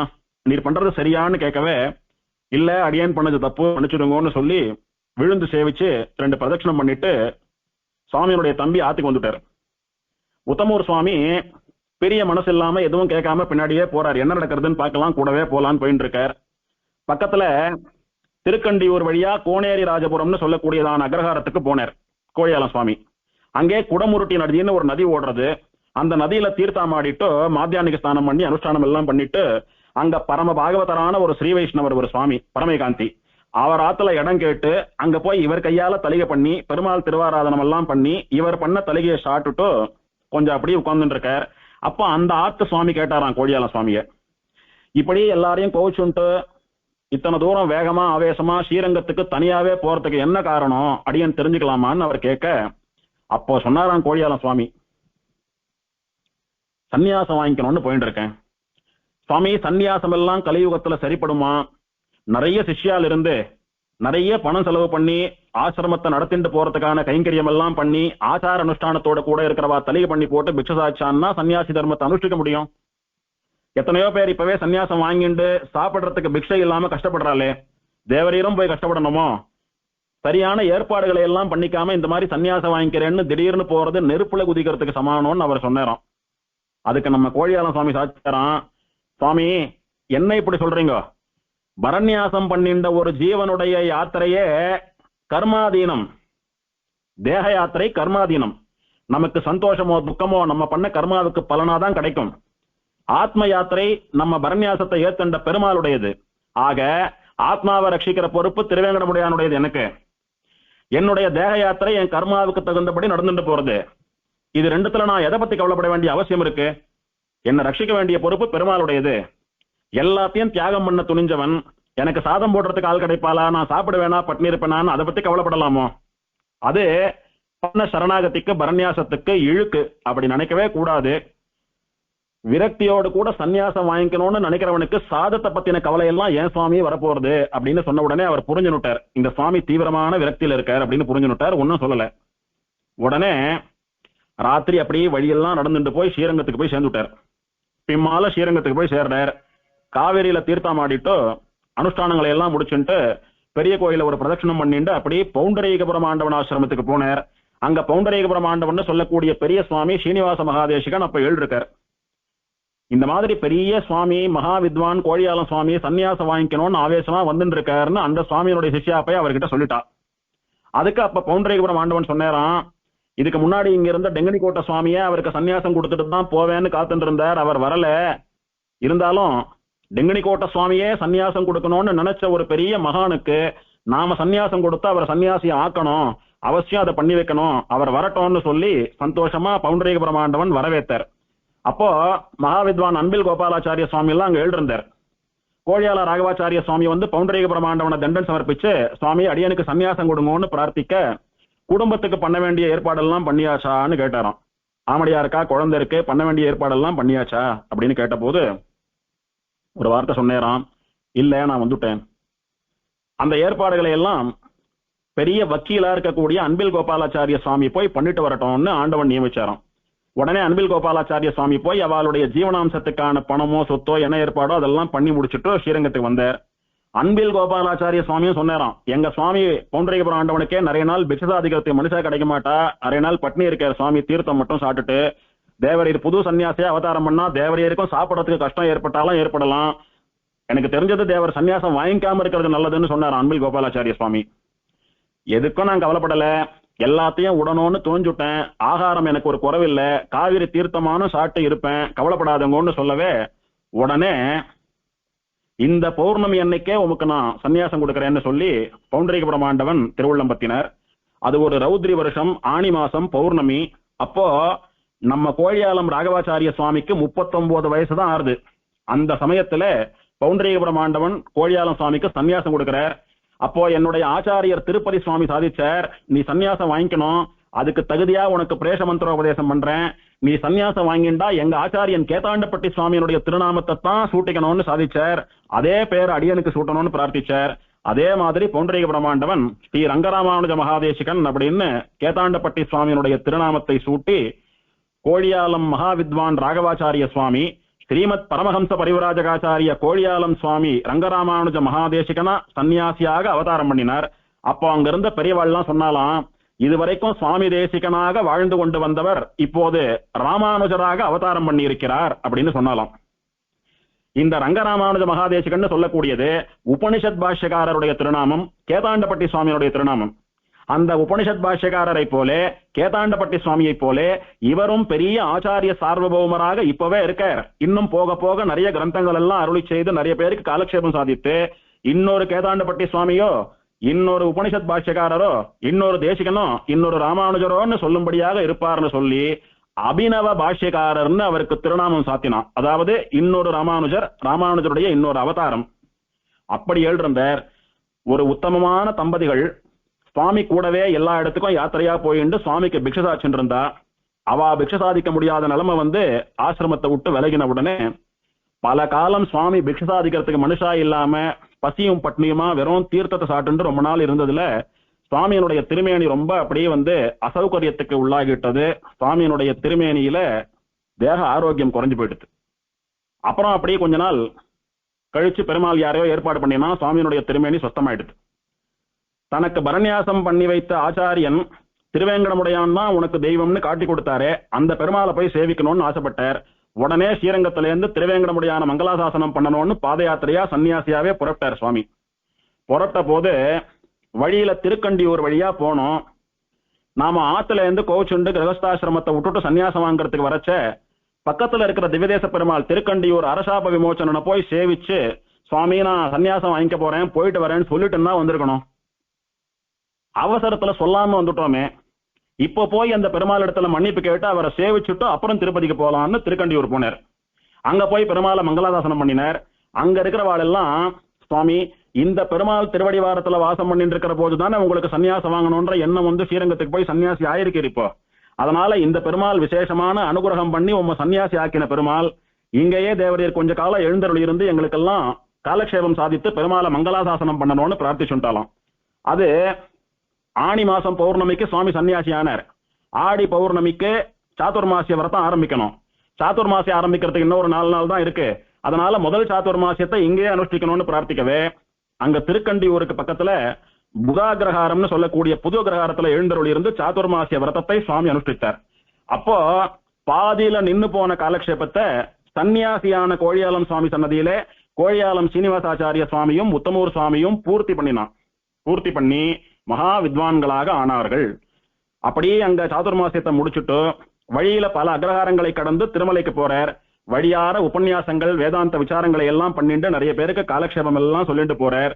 தேரழூர்ல போய் ஆமர்வியப்பன பெருமாளை சேவிச்சுட்டு வழியில திருவையந்திரபுரத்தை சேவிக்கணும்னு சொல்ற போது அங்க ஆதி திருவரங்கம், பைத்தாம்பாடி இந்த அக்ரஹாரங்களுக்கெல்லாம் போய் புலவனூர் தேசிகாச்சாரிய சுவாமி முதலான மகான்களுக்கெல்லாம் காலக்ஷேபம் சாதித்து சம்பிரதாயத்தை போற வழியெல்லாம் பரப்பிண்டே வந்தார் சுவாமி. வழியில தேவப்பெருமாளை சேவிக்கணும்னு ஆசை வந்துடுத்து. உடனே காஞ்சிபுரத்துக்கு போய் தேவப்பெருமாளை ஆசை தீர சேவித்து அனுபவித்து அங்கிருந்து நேர திருப்பதிக்கு போய் ஆச்சாரியன் எழுந்தருளி இருந்த இடம் பிருந்தாவனத்தை, திருச்சானூர் தாயாரை, கோவிந்தராஜனை, திருவேங்கடமுடையானை எல்லாம் சேவித்து விசேஷமா அங்க இருந்தார். அதுக்கப்புறம் இன்னும் நிறைய திவதேசங்கள்லாம் போனோம்னு சொல்லி திருமலையில இருந்து திருக்கடிகைக்கு வந்து நிருசிம்மனை சேவித்து, திருவள்ளூர்ல போய் ராகவனை சேவித்து, அப்படி ராகவன மங்களாசாசனம் பண்ணிட்டு எழுந்தருள் இருந்த போது கேதாண்டப்பட்டி சுவாமியினுடைய உறவுக்காரா சில பேர் கேதாண்டப்பட்டி சுவாமியினுடைய அவதார ஸ்தலமான கேதாண்டப்பட்டிக்கு வந்து அங்க இருக்கிறவாளுக்கெல்லாம் காலக்ஷேபம் சாதிக்கணும்னு பிரார்த்திக்கவே அந்த ஊர்ல போய் 2 வருஷம் தங்கி இருந்து காலக்ஷேபங்கள் எல்லாம் சாதிச்சுட்டு வந்தார். நிறைய பேருக்கு பரநியாசம் எல்லாம் பண்ணி வைத்தார். அங்க இருந்து அப்படியே திருநாராயணபுரம் மேல்கோட்டைக்கு போய் செல்வப்பிள்ளையை ராமானுஜரை அவர் உற்சவங்களை எல்லாம் அனுபவிச்சுட்டு வந்தார். திரும்பவும் திருமலைக்கு போய் திருவேங்கடமுடையான சேவிக்கணும்னு ஆசை. அங்க இருந்து திருவேங்கடமுடையான் சன்னதிக்கு வந்து மலையில போய் பெருமாளை சேவிச்சுட்டு இருந்துட்டு அப்படி பல இடங்களுக்கு போன போது நிறைய கிரந்தங்கள் எழுதிட்டு வந்தார் சுவாமி. சரணாகதி விஷயமான கிரந்தங்கள், ஸ்ரீபாஷ்ய விஷயமான கிரந்தங்கள், ரகசியத்திரயம் விஷயமான கிரந்தங்கள், இப்படி பல கிரந்தங்களை எழுதிட்டு வந்தார் சுவாமி. உக்தி நிஷ்டா பரித்ராணம், பரபக்ஷ நிராகிருதி, சதுசூத்ரி விசாரகா, மது வித்யா மார்க்க தர்ப்பணகா, இப்படின்னு நம்மளா நினைச்சு கூட பார்க்க முடியாத உத்தமமான விசிஷ்டாத்வைத சித்தாந்த கிரந்தங்களை எல்லாம் எழுதிட்டு வந்தார் சுவாமி. திருப்பதி சுவாமி என்ன நியமிச்சார், நீர் நிறைய பேருக்கு காலக்ஷேபம் சொல்லிட்டு நிறைய கிரந்தங்கள்லாம் எழுதிட்டு சம்பிரதாயத்தை காப்பாற்றணும்னு சொன்னாரோன்னு நிறைய பேருக்கு சமாசிரியனம் பரநியாசம் காலக்ஷேபம் எல்லாம் சாதிச்சார். அதே மாதிரி 25க்கும் மேற்பட்ட கிரந்தங்களையும் அருளி செய்தார் இந்த அபிநவ பாஷ்யக்காரரான இன்னொரு ராமானுஜரான நம் கோடியாலம் சுவாமி. அப்படி சுவாமி ஸ்ரீபாஷ்ய காலக்ஷேபம் சாதிக்கிற அழக பார்த்துட்டு அபிநவ பட்டமான ராயம்பேட்டை கிருஷ்ணமாச்சாரிய சுவாமின்னு சொல்லக்கூடிய மகா வித்வான், அவர் அவ்வளவு சீக்கிரம் யாரையும் ஒத்துக்க மாட்டார், அவ்வளவு விஷயம் தெரிஞ்சவர். அவர் சுவாமி ஸ்ரீபாஷ்யம் சாதிக்கக்கூடிய அழக பார்த்துட்டு ஸ்ரீபாஷ்ய காலக்ஷேபம் பண்ணா சுவாமின்ற தான் பண்ணணும்னு காலக்ஷேபம் பண்ணி அதுல மது வித்யான்னு சொல்லக்கூடியதான ஒரு விஷயத்தை சுவாமி காலக்ஷேபமா சாதிக்கிற போது அர்ச்சிராதிகதைய என்ன அளவுக்கு ஆழங்கால் பட்டு விளக்கினாரோ விவரித்தாரோ அதுல மயங்கி இந்த மது வித்யை பத்தி ஒரு கிரந்தம் அருளி செய்ய வேணும்னு பிரார்த்திக்க அப்போது அவதரித்த கிரந்தம் தான் மது வித்யா மார்க்க தர்ப்பணம்னு சொல்லக்கூடியதான கிரந்தம். சுவாமி தேசிகன் பரமத பங்கம் பண்ணி மத்த மதங்களை எல்லாம் கண்டித்து நம்ம சித்தாந்தத்தை ஸ்தாபிச்சாரோன்னு அதே மாதிரி தமிழ்ல ஒரு புஸ்தகம் பண்ணி எல்லாருக்கும் புரியும்படியாக எழுதணும்னு சொல்லி பரபக்ஷ நிராகிருதி அப்படின்னு தமிழ்ல ஒரு பரமத பங்கம் பண்ணினார் நம்முடைய கோழியாலம் சுவாமி. இப்படி நிறைய கிரந்தங்கள்.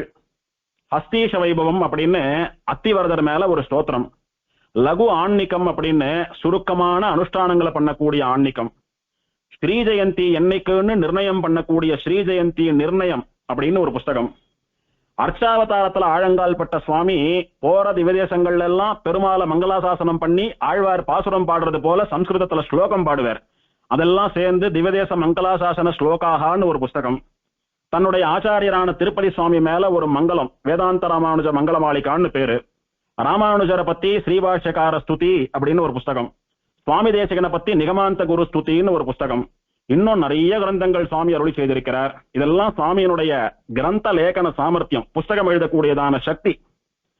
இந்த சுவாமியை பத்தி சுருக்கமா சொல்லணும்னா பகவத் பக்தி அர்ச்சாவதார பக்தியே ஒரு உருவம் கொண்டு வந்தால் அதுதான் கோழியாளம் சுவாமி.